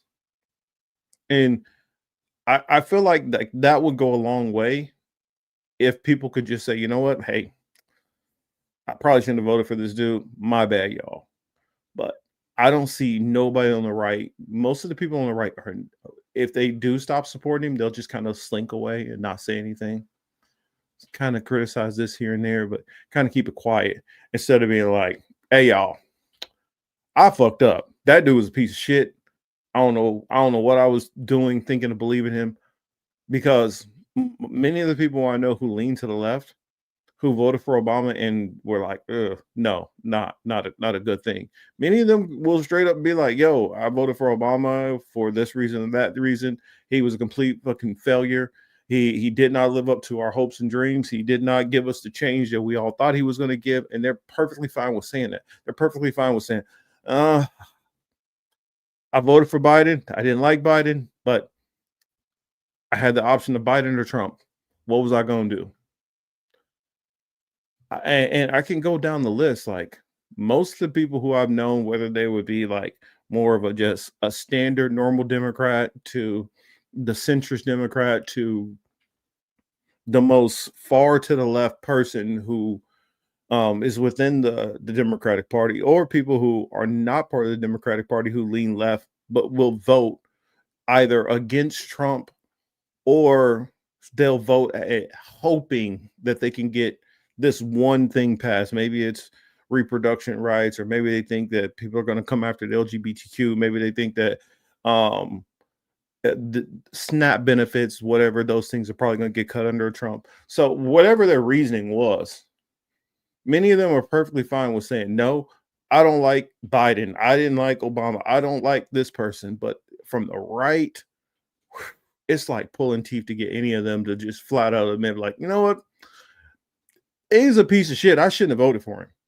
I don't get what that's about. Maybe they feel it's some kind of form of weakness to ever admit you're wrong, but I don't know. Shit's annoying. Trump and doing whatever they can to do that. To which Epstein replies, "It's wild because I am the one able to take him down." End quote. Let me pose a question here. Why is it that Epstein, at the end of 2018, shortly before he was arrested the second time and then died under suspect circumstances, why is it that he's explicitly saying, I'm the one able to take him down, about the sitting president of the goddamn country? Just I hated that I cut him off in the middle of a sentence, but this is something I want to say, and goes into my theory, and I'll kind of elaborate more as I get to some of the points which I saw him bring up already. For me, this is more confirmation that I believe Epstein is definitely dead. I know people thought, oh, well, maybe they snuck him out. I've even said that there's a possibility that I believe that they snuck him out. They threw a decoy in. They did this. They did this. No, I'm more to the point of, no, he was snuffed out. And I guess I will give you my perspective a little ahead of before we get to this and probably reiterate it. But a big reason why I feel like, yeah, a lot of his policies make sense watching a video like this, because if Epstein was saying he's the one that can take him down, Trump's had a fixer. A fixer? What would a fixer do in a situation like this? Think of like about like a Ray Donovan or something. They're gonna get you up out of there, and they're gonna make it look like an accident. They're not gonna keep somebody around who is literally a threat to you. And I believe that Epstein not only had him on video, or had him on audio, or had witnesses for this stuff, you know, the underage girl stuff, possibly other stuff. I think he probably had him on other stuff too, as far as business deals, as far as money that he's taken from shady sources. Who knows? Maybe Trump even got some bodies out there. So I believe that it's a possibility that Epstein had dirt in so many massive levels on Trump. That's the reason why Trump is ready to just shut everything. He don't even want to hear it. It's a Democrat hoax. Let's forget about it. Why are we still talking about this? Because I think he knows the level of how compromised he is. And just a little thought exercise. If Trump authorized taking out Jeffrey Epstein, but Trump didn't realize that Jeffrey Epstein was an asset,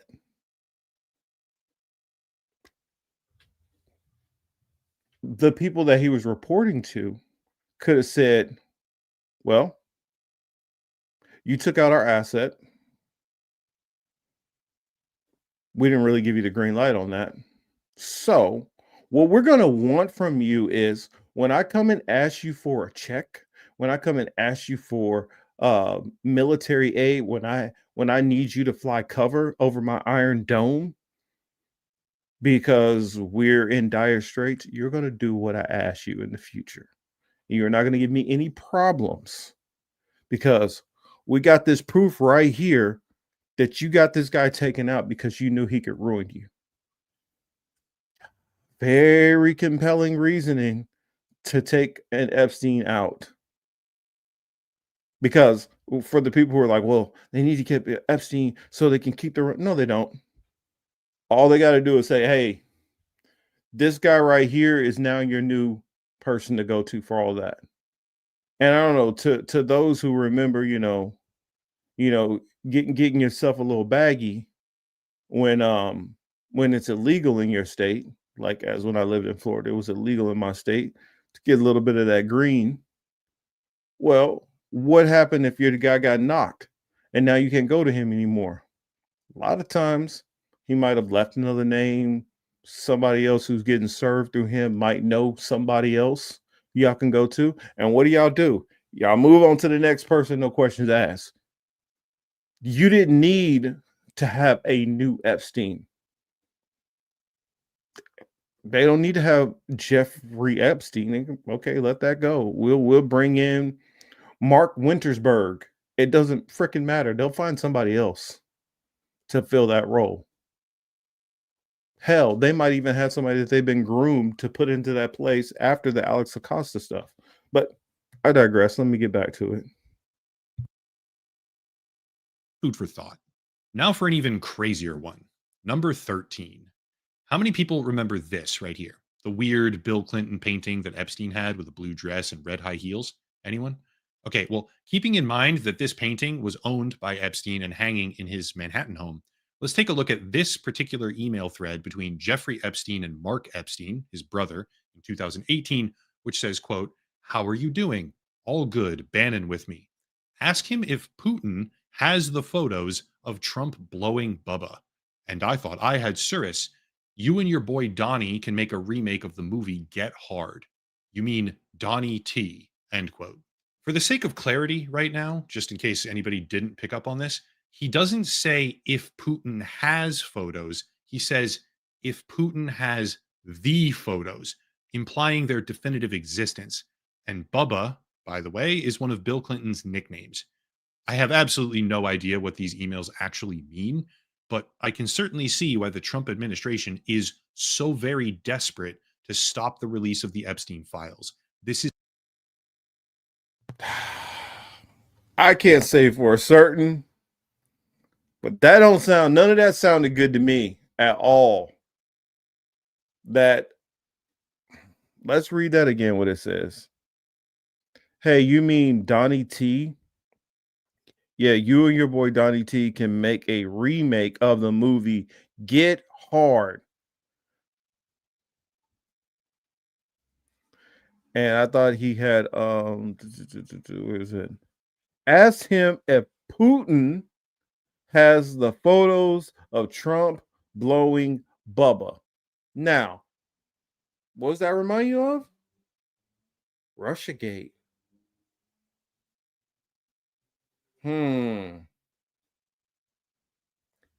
What was Russiagate? I always believed that there was some kind of incriminating photos. There was something. I didn't know what. I heard a lot of people talking about it was going to be a P tape. But isn't that even more damning? That you find out that Trump was over there. Trump was over there getting his Monica Lewinsky on Bill Clinton. Oh no. Say it ain't so. You had Bill Clinton looking at the top of your bald spot comb over? Is that what you was doing? Bobbing and weaving without boxing, huh?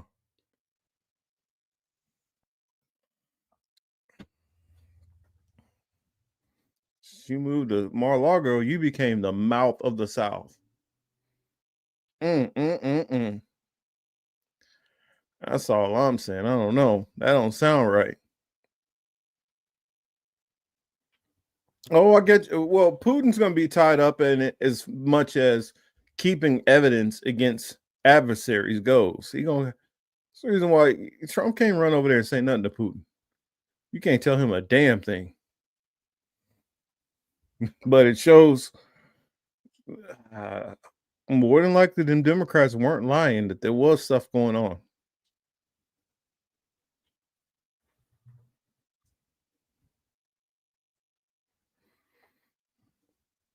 This could Wesley says this could be just joking around about Russiagate being current news at the time. I think there could be possibility that there was some smoke going on. That there could have been actually something going on with Russiagate.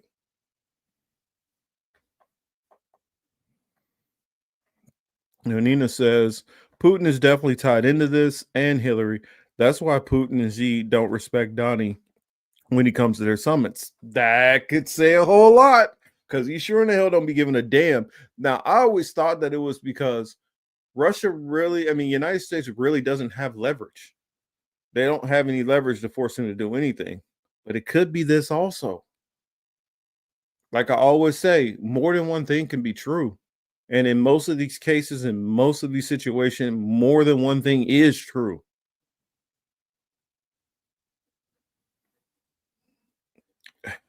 Yeah, this is wild to me. I mean, I even heard some rumors about that Hillary might have been doing some stuff in some of these. I don't know. We'll find out. See, it's interesting to me that now when it's implicating their hero, their Lord and Savior, Donald Trump, they want to shut this whole thing down real quick. And here's the thing about it. You catch, and this is, I'm going to defend Democratic voters. Most Democratic voters, if they found out Bill Clinton, Obama, I don't give a damn which Democratic politician you throw out there, they'd be like, throw their ass under the jail. They're not going to give a fuck. They're not going to play this whole Trumpers kind of, let's just defend no matter what, circle the wagons. They're not doing this shit. Yes, I heard that before too. Wesley says, great big Bill has a whole new light now. Whole new light, whole new meaning, whole new a lot.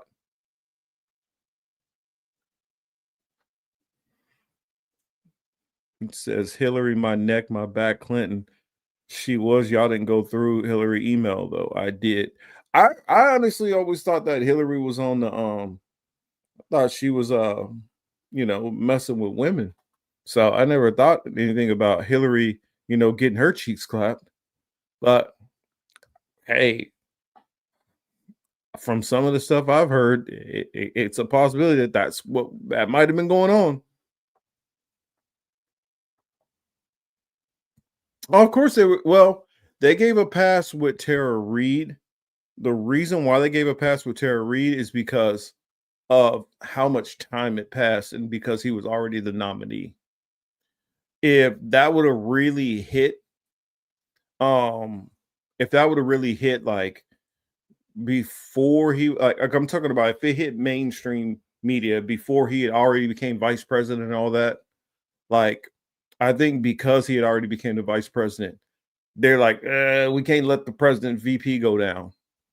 Now, if that information that got out while he was a senator, I think it's a good chance. And when I say the Democrats are fine with throwing you in there, I'm talking about people who vote Democratic, whether they're registered Democrat, they're independent or whatever. I'm not talking about the politicians in office, because yes, The politicians in office, the Democrats will circle the wagons for Democrat, just like the Republicans are doing. But the difference between what I'm saying with the Republicans and the Democrats is the Democratic base will turn their backs on any of these political leaders if crime is shown to have happened. Most of them will. On the Republican side, no. I do not see any effort that if it was this level of information, think about it. We're talking about Tara Reid, which I do believe Tara Reid. I 100% do. I've interviewed Tara. We follow each other online, and I completely felt like she was taken advantage of. I also believe if there was multiple cases that were able to stand up along with terrorists, I think it would have been a whole lot harder for them to just try to dismiss it away. Whereas there's a mountain of evidence going on with Trump that is a whole lot harder for you to dismiss it as a one-off. And I think, unfortunately, I feel like that's what a lot of people did with Tara. Some of the evidence for me, like why I believe Tara so vehemently, is because going back to that Larry King interview, her mother kind of laid out the story. And most people's parents, if something like that happened, they're not playing no games around. They're not going to make up some story, and the parent's not going to do that. You may do that, somebody else may do that, but I don't see a real reality where, okay, your mom is going to get on there and lie about sexual abuse that you went through. I don't see that you're going to go to a counselor and have, the minutes from your sessions to back up this trauma that happened to you. Just to wait until he's running for president, like, yeah, you skipped it on all these other occasions. And you planned all of this, like you went to meetings, your mom called to Larry King, all these things you did for this play the long game, destroy Biden later move. That doesn't make sense to me. Now, I believe that she wrestled within herself whether to come out or not, to let it go, to what to do. And I think once she saw it get to the point of him being president, she's like, okay, this is too far. I got to let this out. And I felt if there would have been other women who would have came out at the same time with her, a lot more people would have believed her story and things would have ended massively different. I just think that because it was so close to Biden winning, and it was at the point where it's down to Biden. Now, granted, I remember she was talking about this during the primary to get attention on it, but the mainstream media were completely ignoring her or trying to marginalize her. And I think that's because you had Clinton loyalists who were within the camp to protect. Like I said again, though, if that got out to most of the masses and they weren't hearing it through this filtered, propaganda pushback, that was a concerted effort coming down from, I want to say, Obama probably, then I think things would have been different if his hand wasn't on the scale to influence the media. Because when there was that little whiff of something going on with Al Franken, they booted his ass out of office so fast. They put pressure on him. You're going to step down. And he sure in the hell did. I can only think of maybe one Republican who's been caught up in something like that and had to step down. And with his case, it's because he got arrested and he couldn't hide it. Al Franken didn't even get arrested over this. It was way different.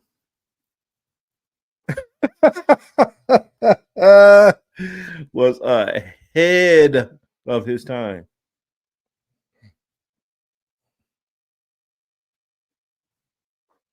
Yeah, I know about the Katie Johnson. Yeah, I just feel like MAGA, you could have gave Trump it could have been 50 different women who came out and all had backed up documentation, and I don't think they would ever gave a shit. It wouldn't have affected his chances of winning or not. Now with Biden, it's different. It's definitely a different situation. All right, let me get back to it. Is a nightmare for them. Number 12, a simple email from Michael Wolff, quote, "There's an opportunity to come forward this week and talk about Trump in such a way that could garner you great sympathy and help finish him. Interested?" End quote.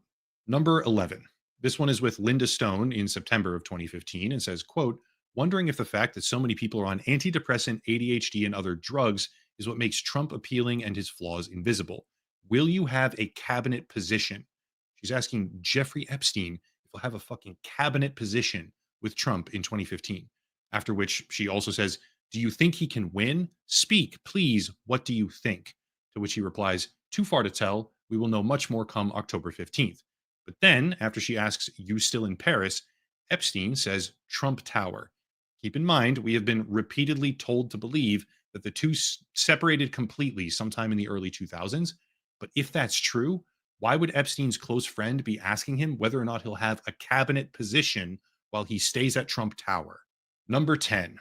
This exchange is between a Qatari businessman, I believe, named Jabor Y, and Epstein, where he says, quote, "In Paris today, headed for New York.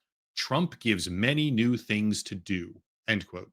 Once again, casting a very long, very deep shadow over the idea that these two men parted ways a decade earlier and never spoke again.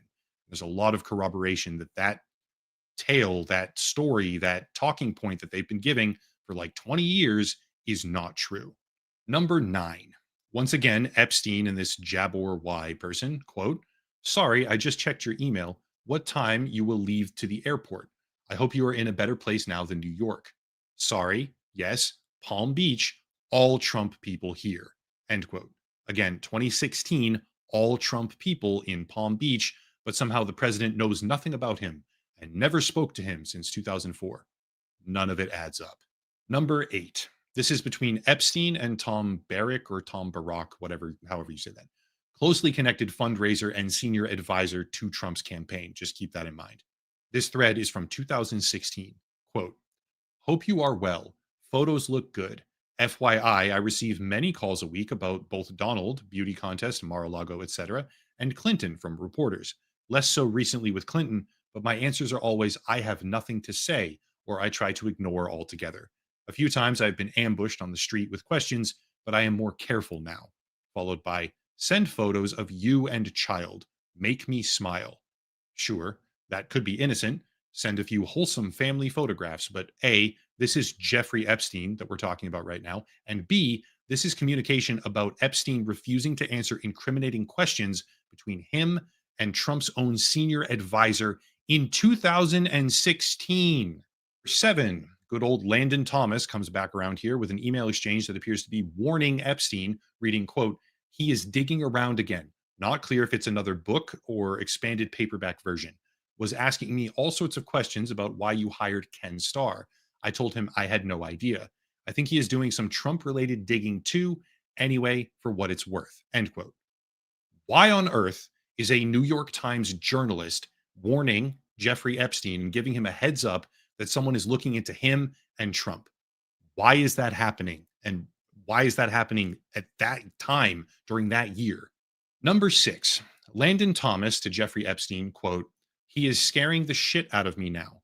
He could well tank the global economy. Can Barack talk sense to him anymore? Maybe it's time for you to jump in now. Given how he is throwing caution to the wind in such epic fashion, why wouldn't he take your call? Give it a shot." To which Epstein replies, "He feels alone and is nuts. I told everyone from day one, evil beyond belief mad, and most thought I was speaking metaphorically. It's obvious he could crack. Stormy Daniels, lies after lies after lies," end quote. The world's most notorious sex trafficker, okay, directly referring to the sitting president as evil beyond belief. Number 5, inexplicably, apparently emailed to himself from another account he controlled, Epstein sends a very long list of names. Rothschild, Rumler, Churkin, Schumer, Rockefeller, Some names we know, some names we don't, across a wide range of political affiliations and business sectors. But that email is titled List for Bannon Steve, and it was sent in June of 2019. 1 month later, Epstein faced his second arrest. I don't know what that list is for. I don't know all the people that are on it, right? I don't recognize all of these names, but I can tell you that this is a tiny little fraction of the files that are being withheld from the public, and that the level of discrepancy between what we now see in black and white correspondence versus what the current administration has been incessantly claiming is unignorable. They are not telling the truth. This name of people on this list is wild to me. These names on this list are wild.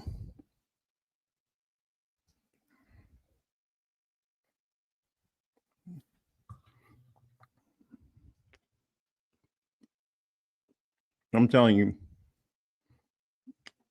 Mendelsohn, Thiel, Hoffman, Gates.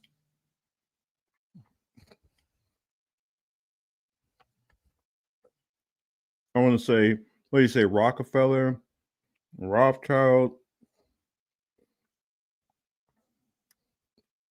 If y'all don't think this man was intelligence, I don't know what to tell you. If you don't think this man is intelligence, I don't know what to tell you. Oh, what's up, E? E's in the building.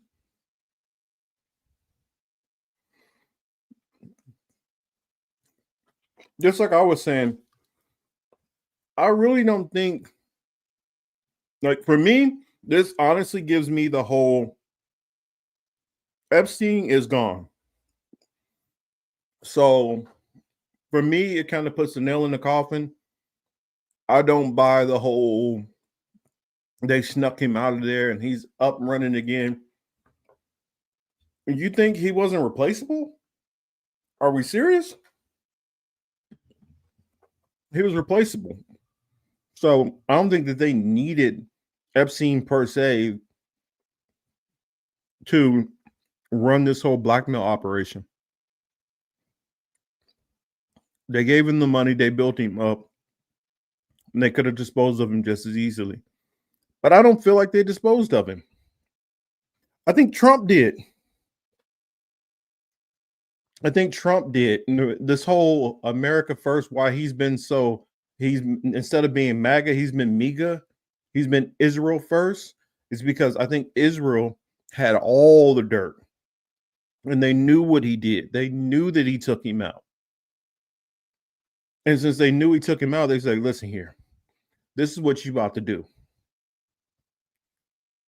We're going to need as many bombs as we want, as many rockets as we want.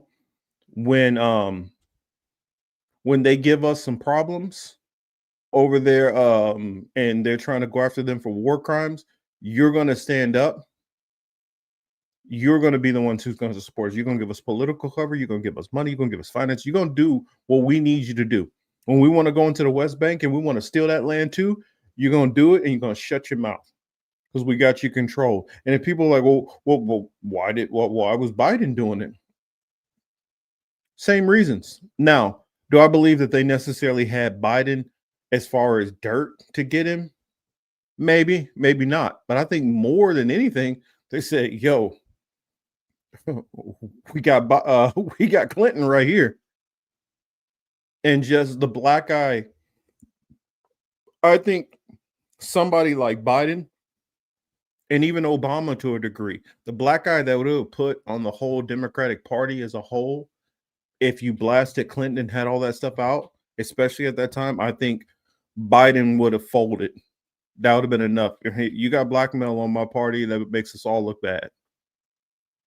Now, I'm not saying that doesn't mean that they didn't have direct dirt on Biden too.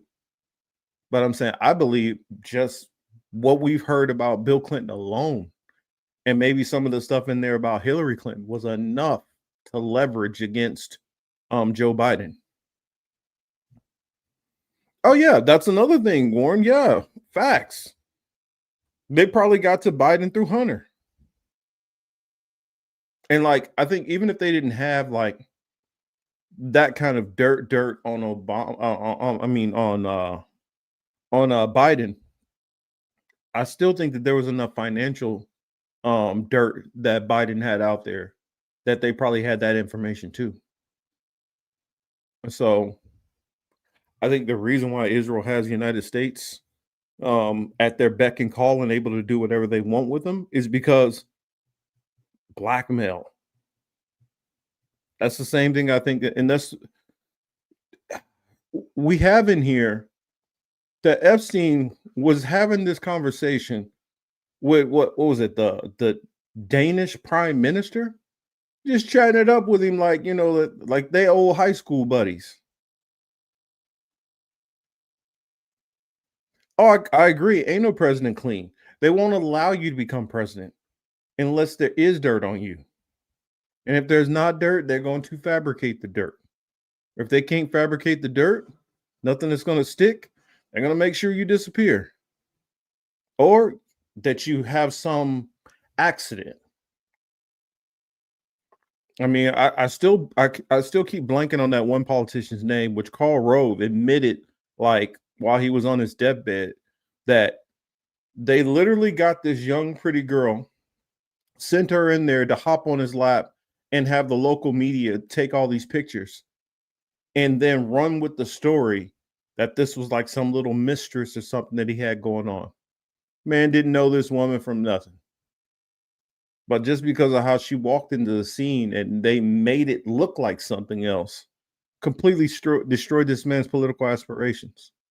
And so even if you're not doing something, they can ruin you in many other ways. And some of these politicians who have, you know, all this pride and dignity and honor and all that, once you besmirch them, that can be enough to have the leverage to end them. Somebody like Trump ain't got no shame in his game. Well, he got shame in his game, but he will lie and pretend what you're saying is not true to keep going. Whereas other people are like, all right, this is a bad look. I'm gonna fold on that. Trump don't know what that means. Oh yeah, real life Game of Thrones, and I believe Epstein was a mixture of Varys and Littlefinger. That's what he was doing. He was Varys and Littlefinger all in one, while he was getting as much information and using that information to set things into motion. But let me get back to some of that list, though. So, Mendelsohn, Barnaby, Summers, Watson, Axel, and keep in mind, these are last names. I'm trying to remember. Let's see, Kareem. I guarantee you, if you went through it, Pritzker. We don't know anybody named Pritzker. Edelman, Set, Lloyd, Martin, Novak, Minsky. I guarantee if you just sat there and thought about it, you could probably figure out who some of these people are. Some of these people are European leaders also. Storminger, Krauss, Hopkins, Randall, Koslin, Gardner, Gates, Thiel, Hoffman, Hull, Sinofsky, Sheldrake, Sulzberger, Jess Staley, Josha Bach, Joy Ito, HBJ, Berg, Miro, Anas, Rafat, Sultan, Nathan, Fingenbaum. Just listen to these names. I don't even know how to say that one. But Goldberg, Damasio. Some of these people, I'm like, I know who that is. I know who this person is. Shistatakis. I don't know. Brockman, Hills, Kaufman, Siegelman, Gould, Sachs, John Kerry, George Mitchell, Maldebrot, Chomsky, Barack, Barrick, Sigat, Nathal, Brian Green, Yao Eo, Wilson, Prince Andrew, Jaglin, Clinton, Pastrana, Richardson, Leahy, Jaricki. Some of these people are CEOs. Some of these people are world leaders. Some of them are advisors. Some of them are senators. Schumer, Rainier, Wahid, Mongolia, Gambat, Ehud Barak, Jackie Lang, Woody. Wonder which Woody that is. Churkin, which he mentioned earlier in here. Sergey, Rumler, Weingartner, Rothschild, Dersh, Ken, Stark, Cart, Dubai, Castro. Yeah, some of the spelling is not very great. President, King, PM, Mendelsohn. What's that? Bollier, or is that supposed to be Blair? Probably. Mete, Minglefarth, Gergen, Margarita, another Barack. So, and last note, Rockefeller. So there's a lot of people who are tied up in that. Yes, Patrick Leahy, Pritzker's practically own Illinois. Shitakis, yes, is I think that's one of the Greek finance ministers or something like that. David Gergen is I'm telling you, there's names all through this. Oh yeah. Illinois is definitely represented in here. Illinois is definitely represented. So yeah, when Pam Bondi says there is no list, oh yeah, okay. You can buy that bullshit if you want to. I won't buy it. Truth. Number 4. Now for some of the most damning things, okay? In a 2018 email thread between Epstein and Thorbjorn Jagland, we can see, quote, I think you might suggest to Putin that Lavrov can get insight on talking to me. Vitaly Churkin used to, but he died. After which Epstein continues later, Churkin was great. He understood Trump after our conversations. It's not complex. He must be seen to get something. It's that simple, end quote. Let's get something straight right now, okay? This is email evidence. You see that? How easy they say it is? Churkin was great. He understood Trump after our conversation. It's not complex. He must be seen to get something. So as long as he thinks he's getting something, then he's basically going to give you the world. He's like taking out that nasty girl in the neighborhood and giving her a steak dinner. You know what you're getting at the end of the night. This is Trump. Trump is looked at as that chick that's ready to give you that sloppy toppy off of just getting a little bit of something. Basically, we know our president is a whore. Give him money, he will spread for you. And according to this, he might have spread it for real for some people, not metaphorically.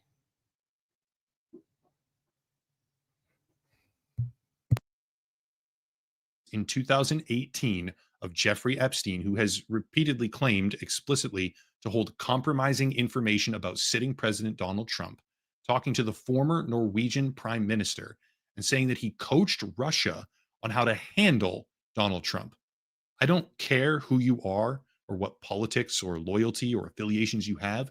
That's a fucking problem. Number 3. These last 3 are some of the most common. They're the ones that mainstream media have been fixating on, I guess, the most.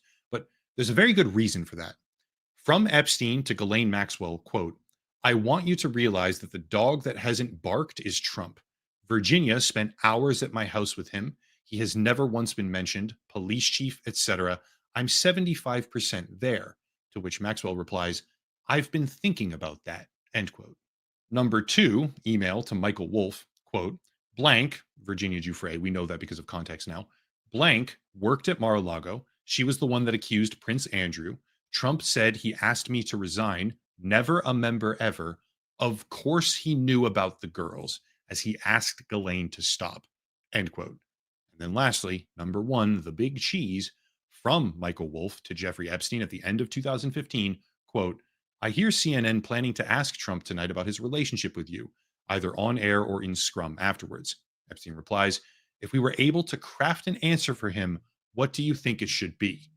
Why the fuck would they be able to craft an answer for him is the real question. And then finally, quote, I think you should let him hang himself if he says he hasn't been on the plane or to the House, then that gives you a valuable PR and political currency. That right there, it almost seems like his fixer was like, I got a nice touch. Don't worry, I'm going to take Epstein out. Not only am I take him out, but I'm going to use his own words against him. Think you should let him hang himself. Just saying. To me, it tracks. I don't know. It could be us. I could be reaching, but can hang him in a way that potentially generates a positive benefit for you.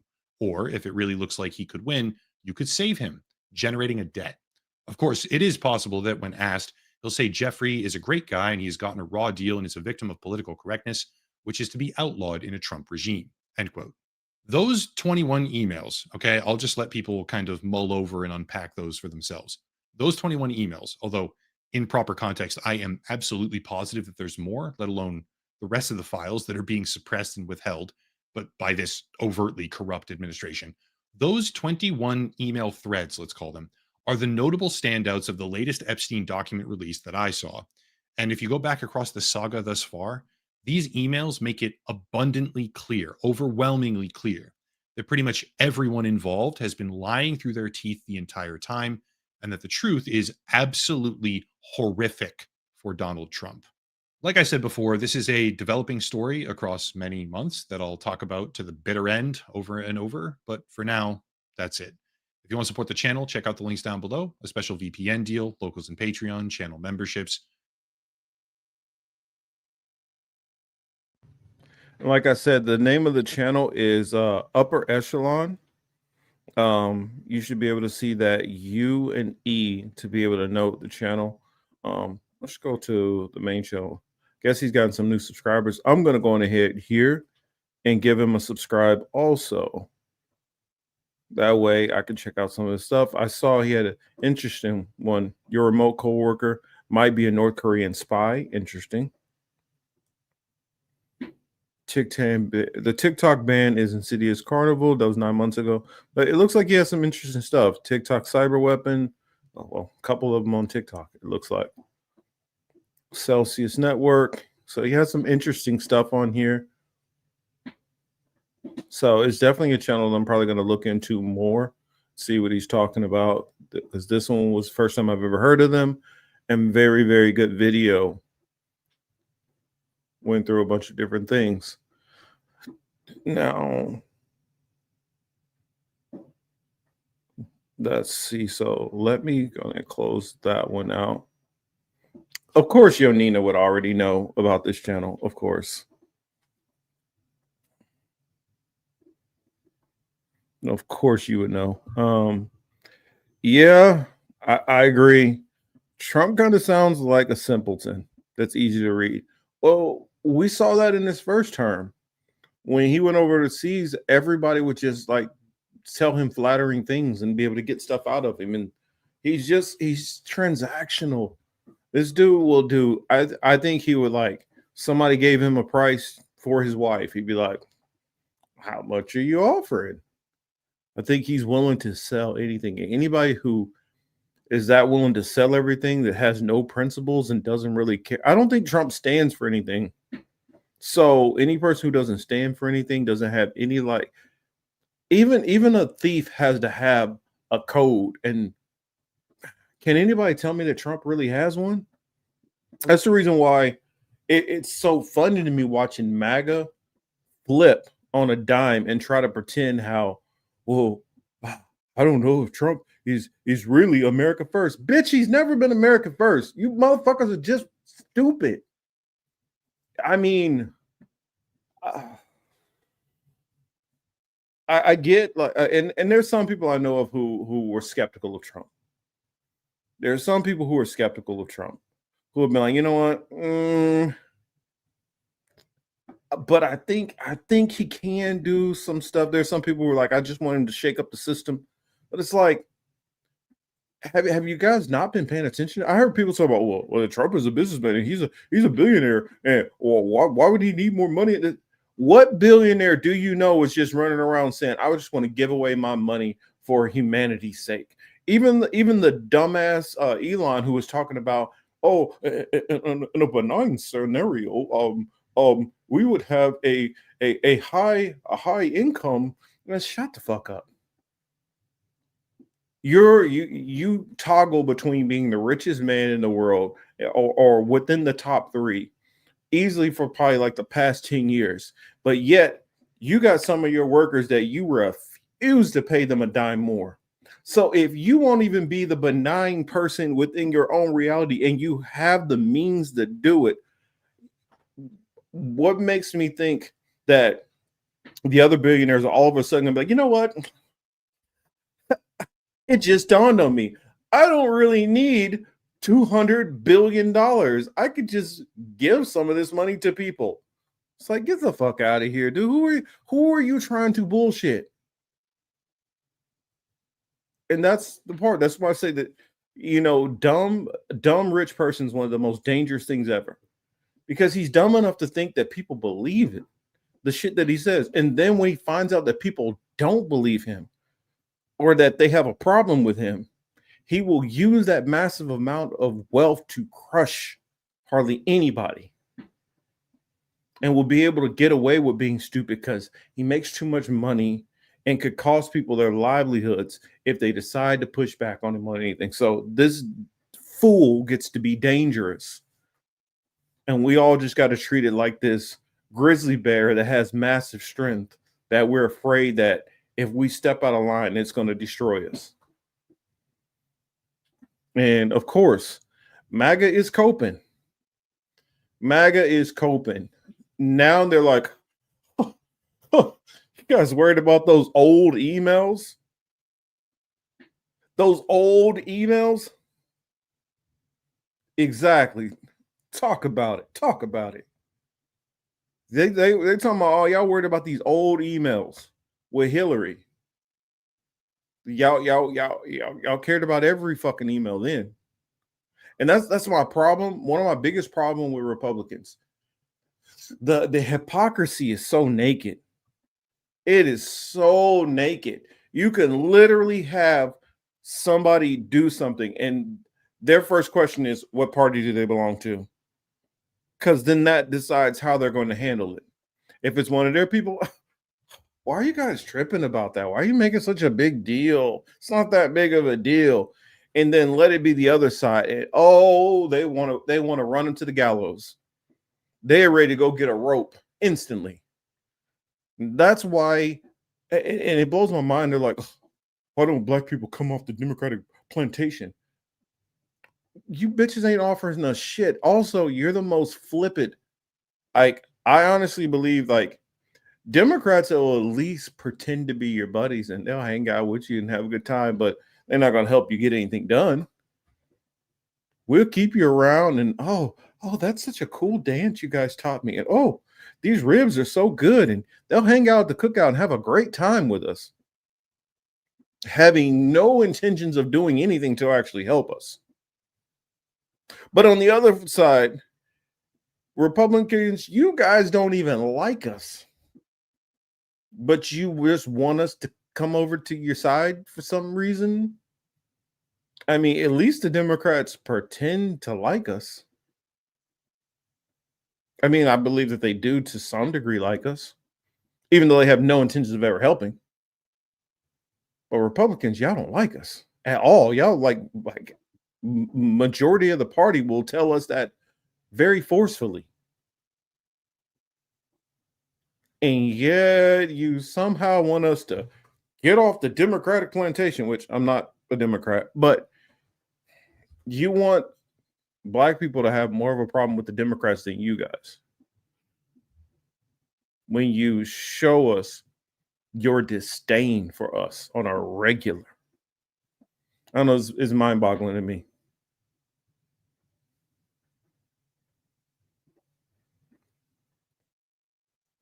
Actually, I'll push back on yours a little bit, young Nina. You say, yeah, my analogy is Democrats will feed you but slowly poison you. I don't feel like this is what they'll do. If they got extra food left on their plate, they'll toss you the scraps. Whether that food was fresh or whether it came out of the fridge and it could have some disease and make you sick. Oh well, I don't think their goal is to intentionally poison you. Although the Republicans will hold a gun to your head and be like, "Yeah, eat this shit," knowing it's poison in it.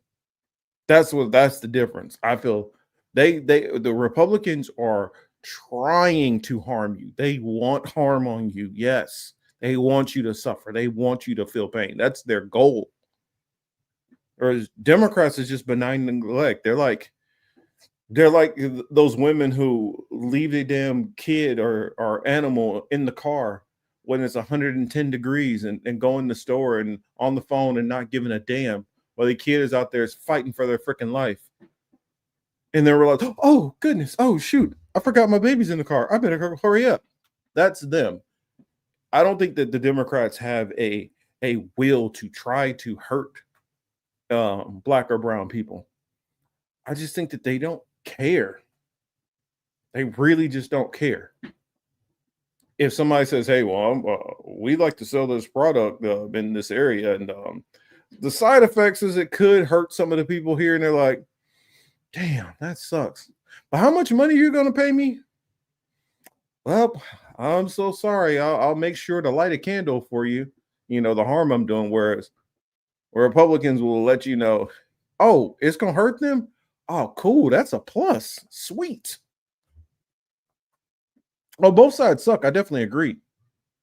I just think that one desires and enjoys harm coming upon you, whereas the other one, they just don't care about you and will allow anything to happen to you because they just don't give a damn. And they'll turn around and pretend like, oh, they felt so bad. I mean, kind of like how Trump reacted to Charlie Kirk the next day. Oh, that is so bad. What happened? Oh, by the way, did you guys see my new ballroom over here? I mean, oh, come check out my new car. You know, I just got the new McLaren. It's beautiful. Come check it out. It's a beautiful car. Yeah. I know Jamal died messed up yesterday. That's sad. We'll do a candlelight vigil at 3 after squash, maybe. Yeah, that's what they'll do. See, I'll try to see if I can fit it in between my bridge appointments. And but if it's gonna cost me, but I gotta make sure I'm out of there, hard deadline, because I gotta get over for my season tickets. I mean, we're going to Phantom of the Opera tonight, and I know it can't be late. They're always great on Tuesdays. I mean, some shit like that. At least that's just the way I see it. I just don't think they really give that much thought into trying to help or care about us. Now, they'll love our fashion. They'll love to hang with us. Oh my God. That guy, he's such a riot. He's so hilarious. But yeah, go back on to your side of town, back over there with the criminals and the gangbangers. And, you know, I'm going to go back to my suburbs. No, we're not going to do anything to help you. You know, just stay over there, Tyrone. Stay over there. I don't know. That's just the way I see it. Whereas Republicans are like, and how can we get some more cops to come over to that neighborhood? Because I think them niggers are getting out of hand. I don't know what they're doing. They're making too much noise over there. Get somebody over there to go shut them up. Just having too much fun. But that's my thoughts on that. I did have another video I was going to bring up. Let's see.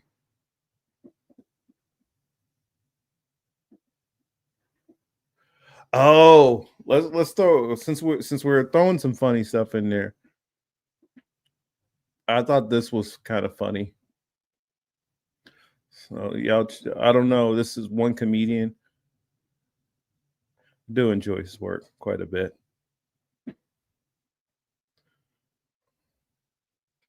I think he's the same comedian which he's been getting roasted lately by about his woman out there spending a whole bunch of money. I don't know. It's kind of hilarious. But here, check this out if you haven't seen it. Military intelligence family. Her dad did Raytheon arms deals with Israel, probably unrelated. And Erica Kirk was part of running an orphanage in Romania where children went missing. Enough children for Romania to permanently ban the orphanage and permanently ban Erica Kirk. Do you know how f***ed up you gotta be to get banned in Romania? Andrew Tate is the mayor there. You really gotta push some boundaries. Mind you, this is when Epstein was still active. So I'll let you connect the dots. By the way, I'm not suicidal. For the record, I am quite happy, okay? You heard it here. But the weirdest thing about Erica Kirk, she met Charlie Kirk, not on Christian Mingle. She went in to interview at his company, Turning Point USA. He said that he fell in love right away. Now, 4 years later, he's dead. And she has now inherited Turning Point USA. She's doing podcasts on it too. Like, I'm so excited. Like, to my future wife, please wait 2 months after I die before doing a podcast. 3 months if it's my own. Come on. When you look at how fast she moved on, and then you look at how it started and how it ended, how it started was not romance. How it started was her going in for a job, and how it ended was her getting a promotion. So I'm just saying. It was probably Tyler. Erica Kirk Yeah. Trump Oh, sorry. There's that first part. I guess we missed. before she knew Charlie. She actually won Trump's Miss Arizona pageant. Her parents are both from military intelligence family. Her dad did Raytheon arms deals with Israel, probably unrelated. And Erica Kirk was part of running an orphanage in Romania where children went missing. Enough children for Romania to permanently ban the orphanage and permanently ban Erica Kirk. Do you know how f***ed up you gotta be to get banned? So yeah, I just wanted to replay that first part since it didn't go through. So now after the whole video that I just shared, before that one from Upper Echelon, kids missing. She worked for them. I don't know. It just is a lot going on here. It's just a lot going on here. So she worked for an orphanage which basically had a bunch of kids that was disappearing. Her father worked with Raytheon and did a bunch of deals with Israel. I kind of wonder what's the possibility that Erica Kirk couldn't have been a honeypot situation, and she could be working on being a honeypot situation for the current vice president to make sure that there's that extra layer of control on him too. I don't know. I mean, Kash Patel's compromised. I mean, just saying, it's very, very possible. Oh, Yonina, you believe she 100% was? It's possible. It is definitely possible. Oh, Warren says that too. I mean, I look at it like, yo, she said that when she said that Charlie Kirk, she finds herself she stared at him for hours because of just how beautiful he is. Like, right? You just told on yourself right there. Because don't nobody think Charlie Kirk is beautiful.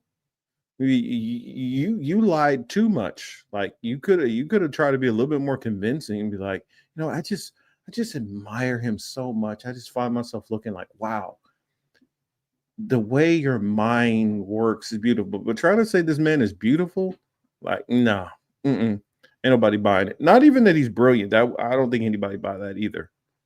But she could have came up with a better lie. Yes, she's a bad actor. Actually, I don't think she's a bad actress. I think she's bad at improving. If she sticks to the script, she's fine. But when she starts improving, she starts saying shit that don't make sense. That's how you get busted, when your improvisation just doesn't add up or make sense. But I don't know. I mean, I could be wrong. I'm definitely, not too full of myself to say that I'm not. And what was that Linnea said? Anybody see the forensic audit of TPUSA? No, but it sounds like something that I need to go look at. Definitely sounds like something I need to look at. Let me close this one. And I had a couple other things in there that I wanted to share. Oh, yeah, I want to while we're already talking about that, let's go ahead and bring up this one from Nick. Pause. And so, of course, Nick Fuentes was saying that MAGA is dead. And so this one that I'm going to share with you guys, Nick Fuentes says Trump has killed MAGA by covering up the Epstein files. And now just going through some of the Epstein files, we understand why he would want to do that. But this one here is Nick Fuentes, saying how how Trump has killed MAGA. It says, wow, you're really just like the rest of them. You're a fucking criminal. That's what this video's title. So let me share this on the screen. If you guys did not hear this, I'm pretty sure you did because everybody's been reacting to this one. But I just wanted to share it also because it's amazing how he really goes through this and he lays out so many different things where the people who were still trying to claim MAGA and still trying to claim everything is going just as planned, how much they are just I don't know if it's cope. I don't know if it's a cult. I don't know if these motherfuckers are just so prideful they can't admit they're wrong and they lie to everybody else in the behind the scenes. They're like, hey, he is fucking up. I don't know what it is, but it's like Republicans feel they can never admit that they're wrong. It's like, I don't know if it's you can't admit that you're wrong or you're too dumb to realize that it's not working. Or I don't know, maybe it's a whole bunch of Republicans out there who are admitting it, but it's just maybe they keep their wagon so tight that nobody hears, what's really going on within MAGA. But it's weird to me that it took for them the Epstein files kind of shutting down. That was their first hint that this fucker's lying to you. It's like, so if he would have released the files, you guys still would be thinking that he's MAGA first? I don't know. I mean, he does not seem America first in any shape or form, but I mean, hey, they can believe what the fuck they want to. So here we go. The center of what the Trump revolution is all about. And I've been saying this for weeks and months and years now. The whole idea behind Trumpism, fundamentally, it's an anti-corruption movement. Don't you know that? At the bottom of it, MAGA, it's not really about being conservative. And that's the funny thing about it. Even from you, Nick, even though the fact that you jumped off of the Trump train, this is one of the most fucking corrupt people ever. How the fuck do you take a corrupt person and think that they're going to be the head of a anti-corruption campaign? That right there shows you're not fucking very bright, Mr. White people are so brilliant and this and that. You're a fucking idiot also. And I'm not giving you a pass because you were younger. When you sit in a sphere where you can be a podcaster and make enough money off of that, you have enough time to do the fucking research. So for you to not be bright enough to know how many times this dude has went bankrupt, how many times this dude has not paid contractors, how many times that this dude has just ran things into the fucking ground and been nothing but corrupt for 40, 50, 60 years. How do you not fucking know this? If he's been corrupt throughout his business career, how do you think all of a sudden now, because he becomes the president, he's going to stop being corrupt? Just like the people who think, oh, Trump's a billionaire. He's not going to take more money. What billionaire do you see who's trying not to make more money? It's just like some of the shit these people say that don't make any fucking sense. And then they puff out their chest like this little jackass here who's just so full of himself. I don't know. I don't get it, but sorry. I let him get like 2 seconds, 27 seconds in, and I'm already ripping him to shreds because he's a fucking idiot too, just like the rest of them. He's just a little brighter than the rest of MAGA. Race is more, a little bit more, he's more open with his racism and he's a little smarter than the rest of them, but he's still a fucking dumbass. It's not super conservative. It's not about being libertarian. It's not about being Republican. The core of the MAGA message was about anti-corruption. It was an anti-corruption campaign because the first thing that Trump said is, I'm a self-funder. I'm a billionaire. I'm so rich that I cannot be bought. And what's the implication? The implication is Congress and the president is bought by the money. And they're compromised in all sorts of ways. They're compromised by money. In this man's inauguration, the first time around in 2016, you had that whole scandal about him and the veterans and him trying to fund in Qatari money during the inauguration. You took to like 20, this is what 20 this one's new, but there's another video where he's saying that he's getting off the Trump train in 2024. So 2016, you stayed on there for almost 10 years, still supporting this guy, and it's clear that he is not doing any of the shit you said. It took you that long to fucking figure it out? Took you that fucking long to figure it out? Like, you could not see the fucking corruption that was going on? You didn't see, or I'm pretty sure you guys remember that iconic photo when he's sitting there around the globe with all the fucking Middle Eastern leaders after they're all glazing him and giving him shit. You didn't see the corruption then? You didn't see Jared Kushner broker that deal for $2 billion personal? You didn't see the corruption then? You didn't know that his finances were actually not quite a billionaire and he was struggling? Trump was actually probably worth about 400 million. And he became a billionaire again because of the first time he was in office. But yet you believe this guy was anti-corruption. Okay, let's continue.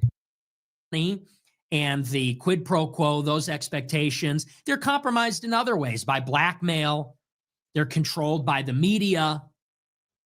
And so the fundamental premise of Trumpism is, I can't be bought, therefore I'm incorruptible. That was the point. If I put up $70 million to run my primary campaign and I'm a billionaire, maybe I could do that in the general. And if I have all small dollar donors, the people can literally overthrow the corrupt government.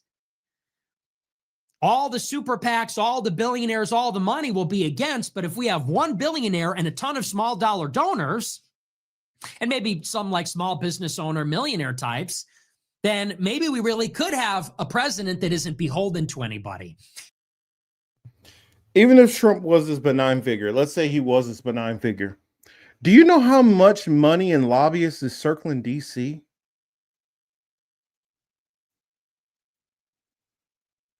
I mean, this is when people say stuff like this, to me, it's like, do you not understand Washington or politics at all? Do you not know how much money is involved in this system? For you to think like one guy who claimed to be possibly worth about what, a couple billion, could influence $1 trillion system?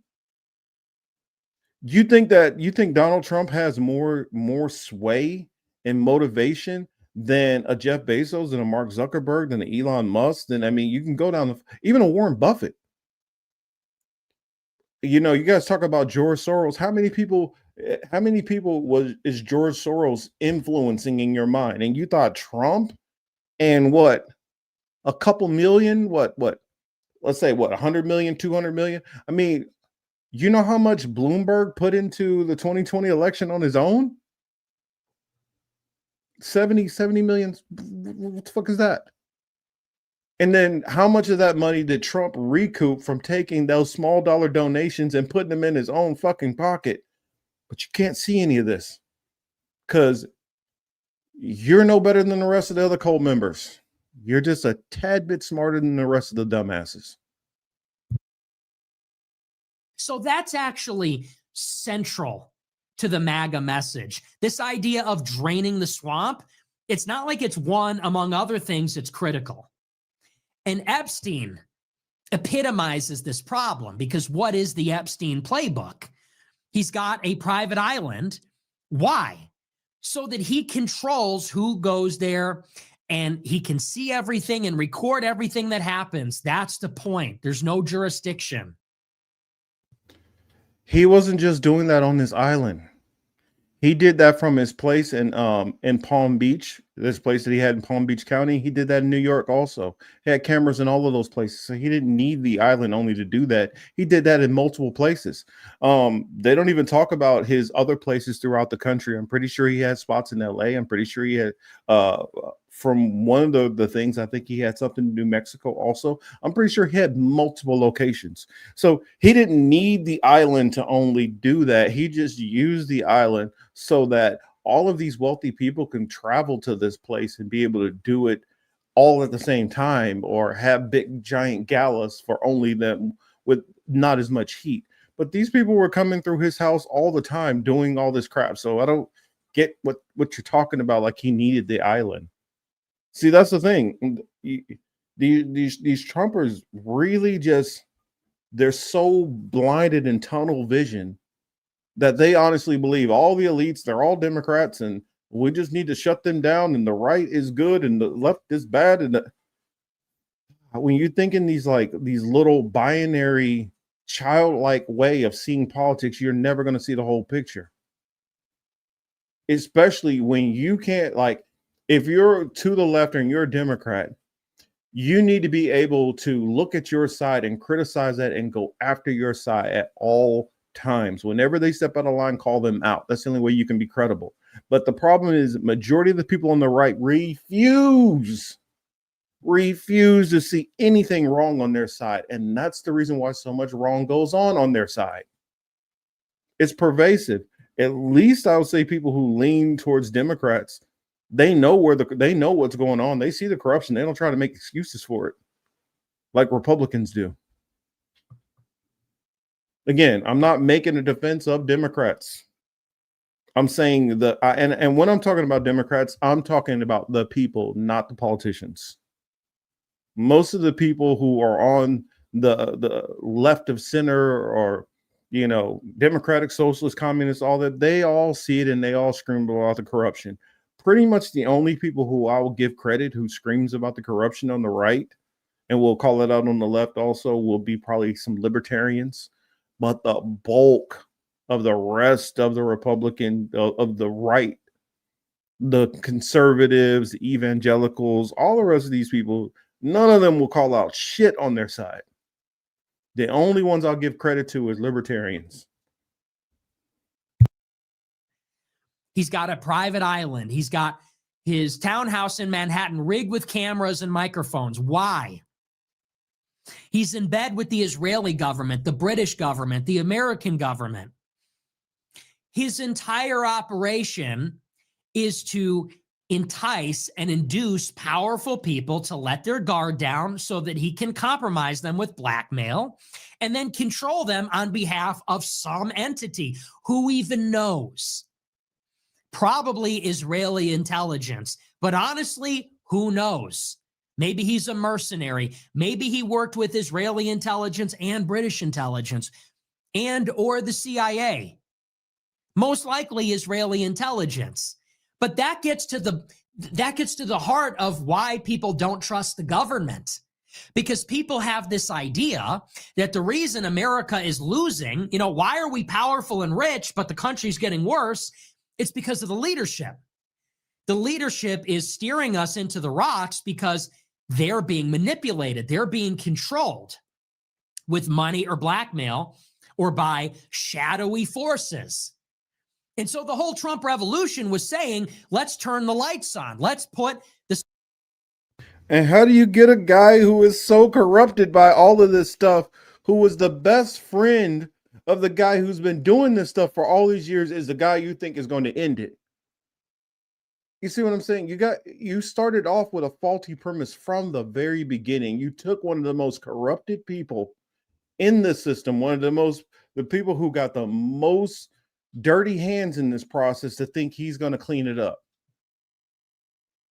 It's like, how do you turn a blind eye? How do you turn a blind eye to Trump, who Trump is, and think he's going to be the knight in shining armor? That's why I don't get what is it, MAGA, and what was the other one that they were called? Q, the QAnon people. All of you people are out of your fucking minds. That's the problem. You don't know what the hell's going on. Spotlight on this. Let's get back in control of the government. There's no reason we should be failing. Let's fire all the bad people. Let's expose all the criminals, throw the corrupt people in jail, and then we can make Americans' lives better. And people like Epstein would be first on that list, and all of his clients. If Bill Clinton was running with Epstein, we need to get to the bottom of that in fucking public. Needs to be on the news. There needs to be a full court press. There needs to be the court of public opinion weighing in on whether Bill Clinton was in bed with Epstein. And the rest of them, when that sort of thing is going on, it needs to be exposed. So if Trump gets elected and he has a history with Epstein, I'm sure Trump is worried about that. So the Trump government picks him up and then he dies mysteriously. Trump comes back. Now they bury the files. And this is what I said from the start. This is so damning for MAGA because it severs the trust between the people and Trump. It says definitively, wow, you're really just like the rest of them, aren't you? You are a fucking criminal. You're a liar. You're a criminal. You engaged in a conspiracy and a cover-up at the highest level, and we just don't know. We can't give you the benefit of the doubt. Epstein is the worst of the worst. He was a sex trafficker. He did traffic underage girls. He was involved with multiple foreign governments. He got his billions under mysterious circumstances. He was involved with the mega group and Jewish billionaires. And you knew him, and you were friends with him, and he died under your watch, and now you're covering it up. So you can show us everything at this point. It will not eradicate the doubt that has been sown in the minds of the people, and you did it to yourself. And to me, that signals the end of MAGA. It's over. Trump can do a lot of things and not lose support from his followers. He can bomb Iran and make a justification for why that is in America's interest. I wouldn't say that's even possible, but the cult of personality is strong. And he can bury the jobs report, and he can fumble the trade negotiations. He can get away with a lot of policy-related things.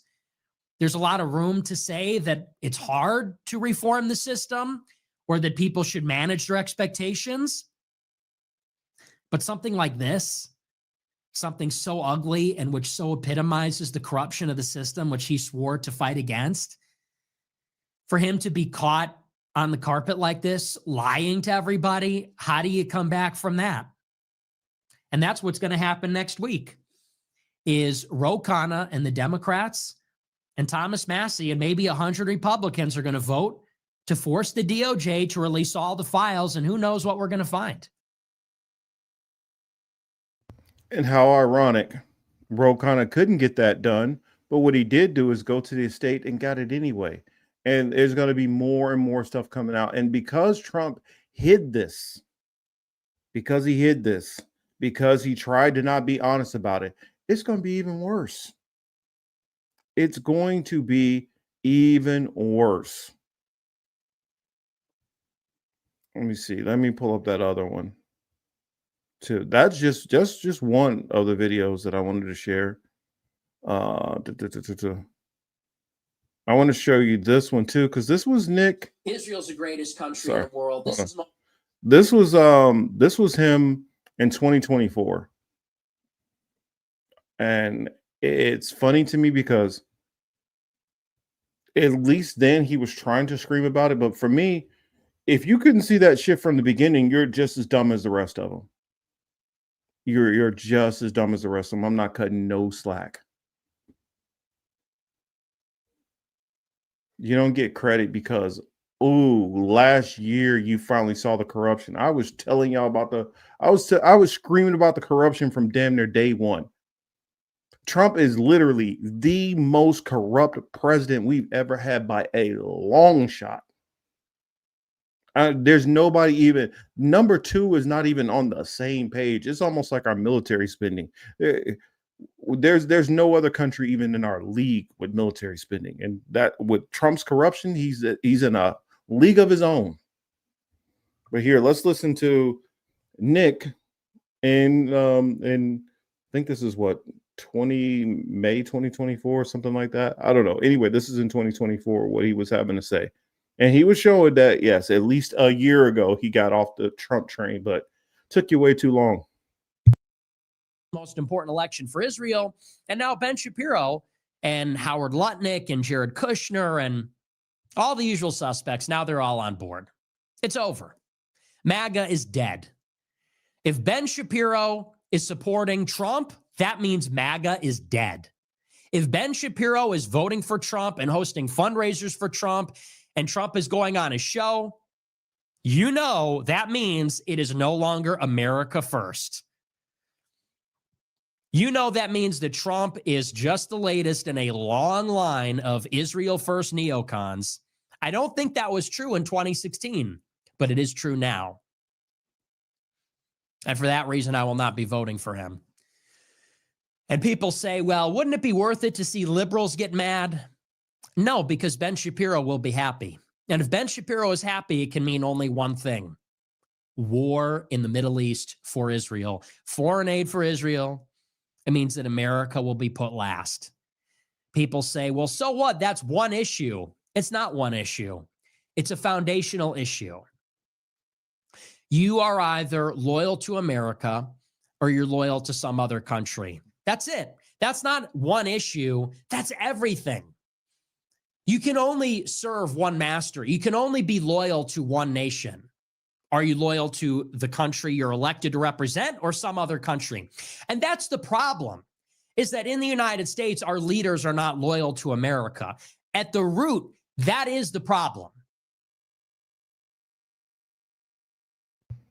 Yeah, and so that's the reason why I wanted to share that one. Actually, it's weird. It's almost like that one was probably around Halloween last year. So maybe roughly a year from now, he was saying the same thing. But for those people who Trump got into power and they all try to say, oh, well, he did this bait and switch. Well, why did he see this ahead of time?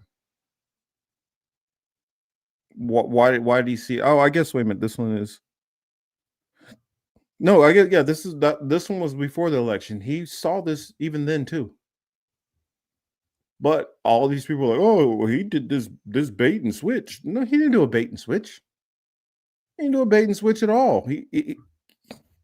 You guys just were not paying attention.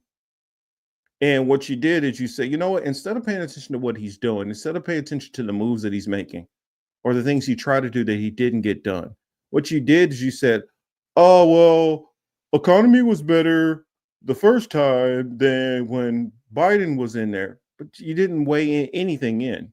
You didn't factor in COVID, none of these things that were going on, lockdowns. You just looked at, well, before the lockdown, things are better. Of course, dumbass. Of course. And you got to remember how the economy works also. A lot of times when a president first gets into power, you're writing off the economy of the last president. At least for that whole first, I don't know, couple of months before you start doing anything. I could say easily, it used to be easily a year to 2 years because most presidents weren't doing anything majorly consequential as far as the economy. The reason why it's different under Trump is when he first got in and he started throwing tariffs and shit around. That was a major disruption, and that's okay. Now anything that happens, good, bad, or other, you own that because you are the one who are massively changing the economy. And so you could say, oh, well, towards the end of Trump's presidency, it's tailed off a little bit going on into Biden because of lockdowns and stuff like that. You can use that excuse. But this lazy mindset of just, well, it was better under Trump than it was under Biden without remembering any of the reasons why. I don't know. It just says to me that a lot of people are just not really thinking when it comes to any of this stuff. And therefore, when it bites you in the ass, in which it will, don't go crying to anybody else. So this next clip I wanted to share, it's kind of funny how MAGA is still trying their best to, cope and cover for Trump. What was the video that I wanted to share in particular? The Laura Ingraham one. Where'd it go? Huh, I don't see it. But oh, that was the other one I wanted to share about Nick. Nick Fuentes was talking about, he went in talking about how the economy under Trump, all the stuff that MAGA didn't get any of the stuff that they wanted or something like that. Crap, what was that clip? Let me see if I can find it real quick. If not, it's no biggie. I can go on ahead and just talk about it and go from there.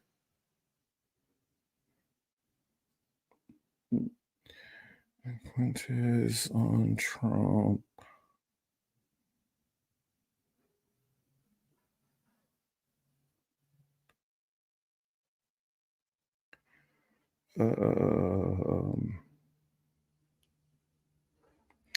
No, I guess what it crap. I guess I ain't gonna waste time searching for it. But anyway, the gist of what he was saying is he was saying that this goes from the Laura Ingraham interview. I think I did have a short clip from the Laura Ingraham interview, and that one I can get pretty quickly and send over.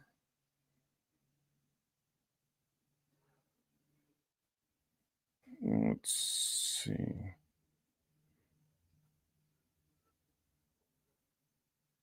Some of these people I don't want to share from them. I guess I can use that one. That'll work. So I'm sending to myself. And here, I'll put it on the screen shortly. And this is, I wish I could have found a longer clip of this, but this one will have to do for the time being.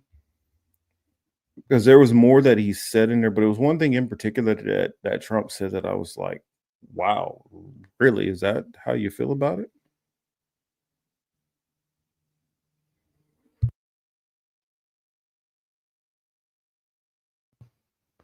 So here, let me put this on the screen.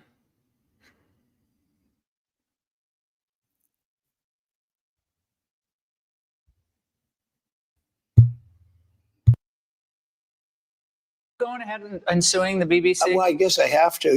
Why not? Because they defrauded the public, and they've admitted it. And their top echelon, Director General and the CEO, this both is resigned. Within one of our great allies. They actually changed my January 6th speech, which was a beautiful speech, which was a very calming speech, and they made it sound radical. Priority for your administration, because if you want to raise wages for American workers, you can't flood the country with tens of thousands or hundreds of thousands of foreign workers. You also do have to bring in talent. We have plenty of talented people no, here. You don't. No, you don't. We don't have talented people here. No, you don't have. You don't have certain talents, and people have to learn. You can't take people off an unemployment line and say, "I'm going to put you into a factory where we're going to make missiles," or "I'm going to put." How did we ever do it before? Well, when you and I were I'll give you an example. In Georgia, they raided because they wanted illegal immigrants out. They had people from South Korea that made batteries all their lives. Making batteries are very complicated. It's not an easy thing and very dangerous. A lot of explosions, a lot of problems.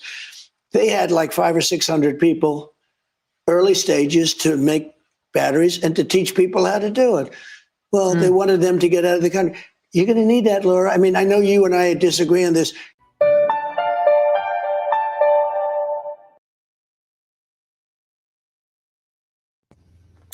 So, what I wanted to say on that, which was the crazy part, and this is something I've always had a problem with.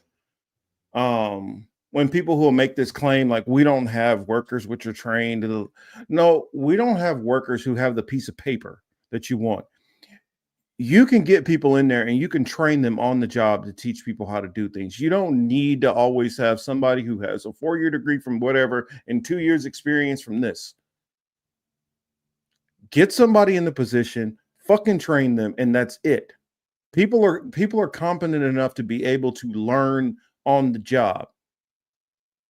I don't know why on the job training is just not something that, companies believe people can do. They believe that you cannot. And the crazy part about it is I have never had a job.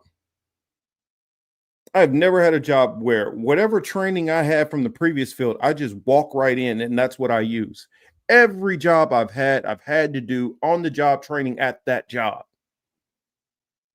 Every job most of us do, we got to do training at that job. So this litmus test, which they do to try to wade through who they want to hire or not, is nonsensical because most of the time you're going to have to be retrained again. It's just the whole process of hiring is idiotic.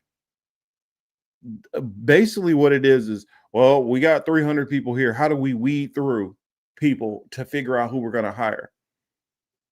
Especially like I work in a job where there's plenty of people who are in the trades, which I work with. A lot of them come from high school. They get a job as an apprentice and they go in there and they practice welding. They practice circuitry work. They practice learning electricity. They practice learning all these different things. So then it is applied on the job. In the military, they don't go off of solely what you learned in A school. You get out there and you learn from the other people in their field and they teach you. And when he brought up, he jumped to that whole, well, we had this plant in Georgia with the, okay, yeah, scratch that. That's irrelevant. The reason why is what Laura Ingraham was saying was correct. You think that when they built these giant plants during World War II and all that, and they needed people to work, that these people had experience at doing it? No, they didn't. They trained them. And then they became proficient workers at doing it because they received the training. My grandfather, when he worked for the railroad, my grandfather dropped out of school in like the 2nd or 3rd grade. So his experience, he had no experience going to that field and he was able to do it. And what it is, we don't have, they're not trained. They're low skill. No, they're low skill because you don't give them the credit that they can learn anything. Do you think none of these people are capable of picking up a skill? You put money out there and say, hey, we need you to do X. And you get people, especially where they got a family that depends on them, they're going to learn how to do this fucking job. Period. That's why it's always annoyed me seeing, well, we want to see that you have this training and this training and that and degree. All that's bullshit. Because you're not coming straight out of high school or coming out of college and using a lot of that directly, unless you're in specific fields. Like if you're in a scientific field, if you're a doctor, if you're a lawyer, handfuls of skills like that. But for the rest of most of the economy, working, and he talked about, working in a battery factory. You don't need no special training to be able to figure that out. You don't need special training to work at like a Budweiser plant. You know how many of my friends that I grew up with who they worked at Pepsi or GM and places like that don't require, basically all they need is a high school diploma or a GED. And you get in there and they became skilled workers and worked their way on up without needing whatever special training you're thinking that they need. So it's just stupid the way a lot of these companies run. Yeah, so I guess companies don't want to invest the resources to train. That's what it is. You don't want to invest the time and resources to train people. You rather just get cheap labor and just bring them in.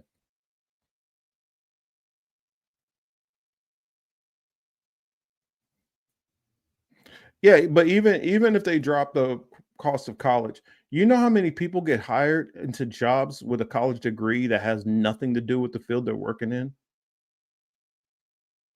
There's people who they're going into the hotel business, concierge, and they got a degree in theater. Woo, you got a bachelor's degree in theory. Oh, you got one in sports medicine, but now you're going to work as business administration. I mean, it happens all the time. Oh, you got a 4-year degree. That's enough. Doesn't matter what the fuck is in sociology, criminal justice, whatever. Got a 4-year degree. Boom. We'll hire you. There's plenty of people who go into education, who become teachers, who their degree has nothing to do with teaching. And how that works is they'll have that 4-year degree. What they'll do is they'll go on ahead and take the certifications that they need to get in there and become a substitute. Next thing you know, they've been subbing for a while. They become a teacher. A lot of times that'll happen when some teacher is out and you need a long-term sub. You become a long-term sub, and now you're teaching in this, and then they'll say, "Oh, you're doing such a good job. Well, we like to offer you this."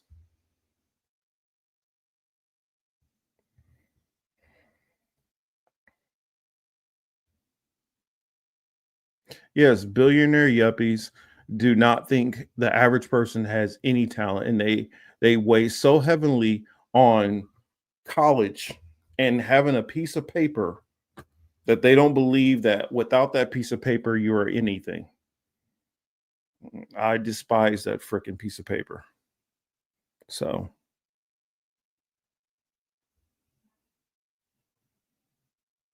well, I would even say, so I mean, for instance, with regards to tech or military, no, even tech, a lot of times, if you have some basic knowledge in some of these things, you can do these jobs. I mean, um, perfect example, my aunt, one of my aunts worked for Boeing for many years, high school diploma. Now, if you're working in R&D where you're creating something, yeah, but most of the time you got a team of engineers who put something together and then you're putting that together. Now, granted, I make it sound more simplistic than it really is, but perfect example without going fully into my job. We have engineering people where they'll come out with this needs to be put together this type of way. And so it's going to be about this size, this size, this size. They come up with these dimensions, how much power it's going to need, things like that, how it's all going to work. Then they give this information over to, they coordinate this information between salesmen on parts that they're going to need to buy, between project managers who are going to do the logistics on how many bodies that they're going to need. Now, I get it. When you get to those higher levels, yeah, those people might need some education. But for the average person who's going to be down there physically doing the labor, you might need somebody who's going to be doing welding. You might need somebody who's going to be physically just carrying the pipes or the steel or whatever. There's so many different hands that are in the pots on some of these things, and they're acting as if every single person that they bring in is going to be at this higher level, this engineer or whatever. No, you only have most of these places you have a handful of engineers who are doing this stuff. It even comes with tech or perfect example like GMC or whatever. They got somebody who's an R&D who designs the car, who figures out the shocks and all that. But the bulk of your people are assembling it, just putting it together. And once they know how their section, especially with the assembly line, your job is, okay, when the frames come through, you're putting the doors on, or you're going to be putting on the shocks, or you get what I'm saying? It's some of that will be, of course, replaced with automation, but a big chunk of a lot of this stuff is put together through assembly lines, and you have a small portion of people who are the engineers who who design and do the R&D. Even with these weapons and stuff, I had a job offer to be able to go out and test ammunition. My whole job would have just be to go out there and shoot while they film it, and I get feedback on, okay, well, this one kicked this way, this ammunition. I noticed the weapon getting hot. I noticed this, and that's okay. I've done a bunch of shooting in the military, and somebody gave them paperwork to say, oh, I believe he's qualified to do this. But most of that was on the job training. And if I could have gotten on the job training to be able to learn how to do that, other people could have got on the job training to be able to do that job also. So I'm big on get people in there, put them just like in the military, even after you go through A school or whatever, you can go through A school and say you go to C school also. You start off as that E1, E2, E3. You're going to be up under in E4, E5, E6, or E7, who is going to give you some of the tasks on the lower rung, the little easier stuff. As you've shown that you're able to do that, then they'll give you more complicated tasks and over years eventually. Just like now I think the Navy has changed where if you're EOD, it's actually like a rating. It's not like you get in, you do another job, be in a combat field, and then eventually go over there as a temporary duty kind of assisting, or you go over there full time or whatever. Now I think it's like you go in as a rating. When they're doing these bomb disposal, like you'll see on movies like The Hurt Locker and stuff, they're not just taking some E3 who went through bomb tech school. They're not having him go out there diffusing stuff by himself. It's normally the most senior person with the most amount of experience. It's normally like a chief, a senior chief, master chief, a lieutenant, somebody up there is the one who's actually doing the diffusal. And this is somebody with like 10 years plus experience a lot of times. I would say probably 15 years plus experience who's the one doing this. They're not bringing somebody in with 2 years experience, having you go and defuse a bomb. And that's how most jobs work. The more experienced persons, they do the complicated tasks, the organization, the figuring it out, the planning, the logistics. And then you need a group of people who are under to facilitate that. And so I just think the American workforce is idiotic the way they run things, and they give no respect to common sense of people to be able to learn or to teach. But yeah, I've went on a whole lot. I've ran my mouth a whole bunch, and that's right. I think I should end on a funny note, give y'all a little laugh. For those who watch Preaching ABBA, you guys are probably going to already know a little bit about this. Liz was kind of joking with me, was like, "You gonna show it on the show, aren't you?" And I was like, "I don't know." She's like, "You gonna show it on the show?" I already know you're gonna show it. So anyway, ABBA and Stevie Knight were kind of having this back and forth. And so ABBA decided to make a song. And it all went off this argument with the whole Charlie Kirk thing. So he decided to make this hold on a second. Let me click it.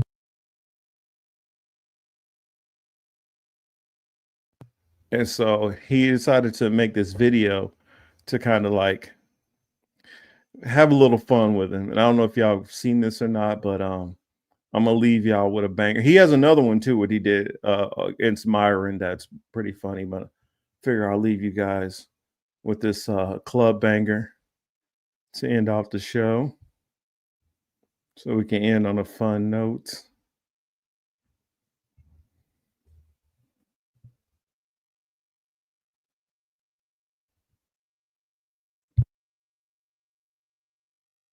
Boy, address the white zaddy shit, boy. Articulate that in a way where everybody will understand Charlie Kirk, my white zaddy. He won't. He won't.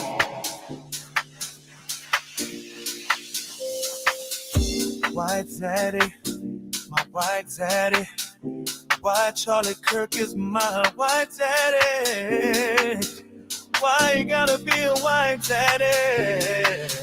Kirk my daddy.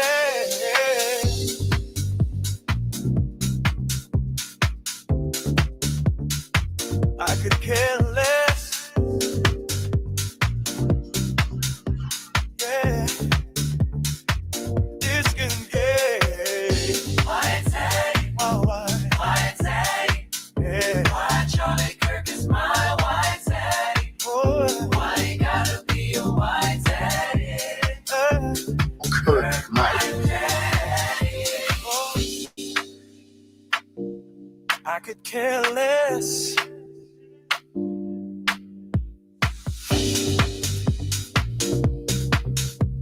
Yeah, it's giving gay. White daddy, my white daddy. Why Charlie Kirk is my white daddy? Why I gotta be a white daddy? Yeah, Kirk my daddy. White daddy, my white daddy. Why Charlie Kirk is my white daddy? Why I gotta be a white daddy? You stupid. Checkmate, motherfucker.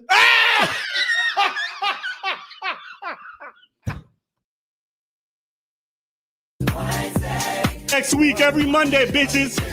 Don't fucking play with me. Rest in peace. Checkmate, motherfucker. Checkmate. Yeah, my favorite color is 5.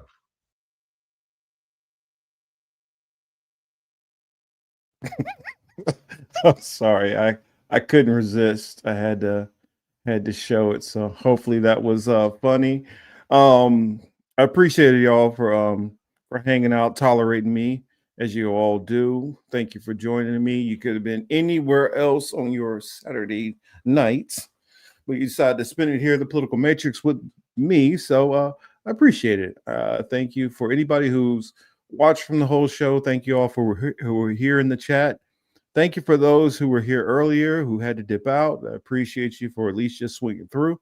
Those who just caught it on a glimpse, I appreciate that also. And those who will watch this show later, much appreciation to all of you. And if you are still watching to this point and you're not subscribed, I humbly ask you to please subscribe, please like, and share it to a friend or colleague or somebody. I don't know. But on that note, this is the Political Matrix. I'm your host, Marcus Young Morpheus Cage, and we're out.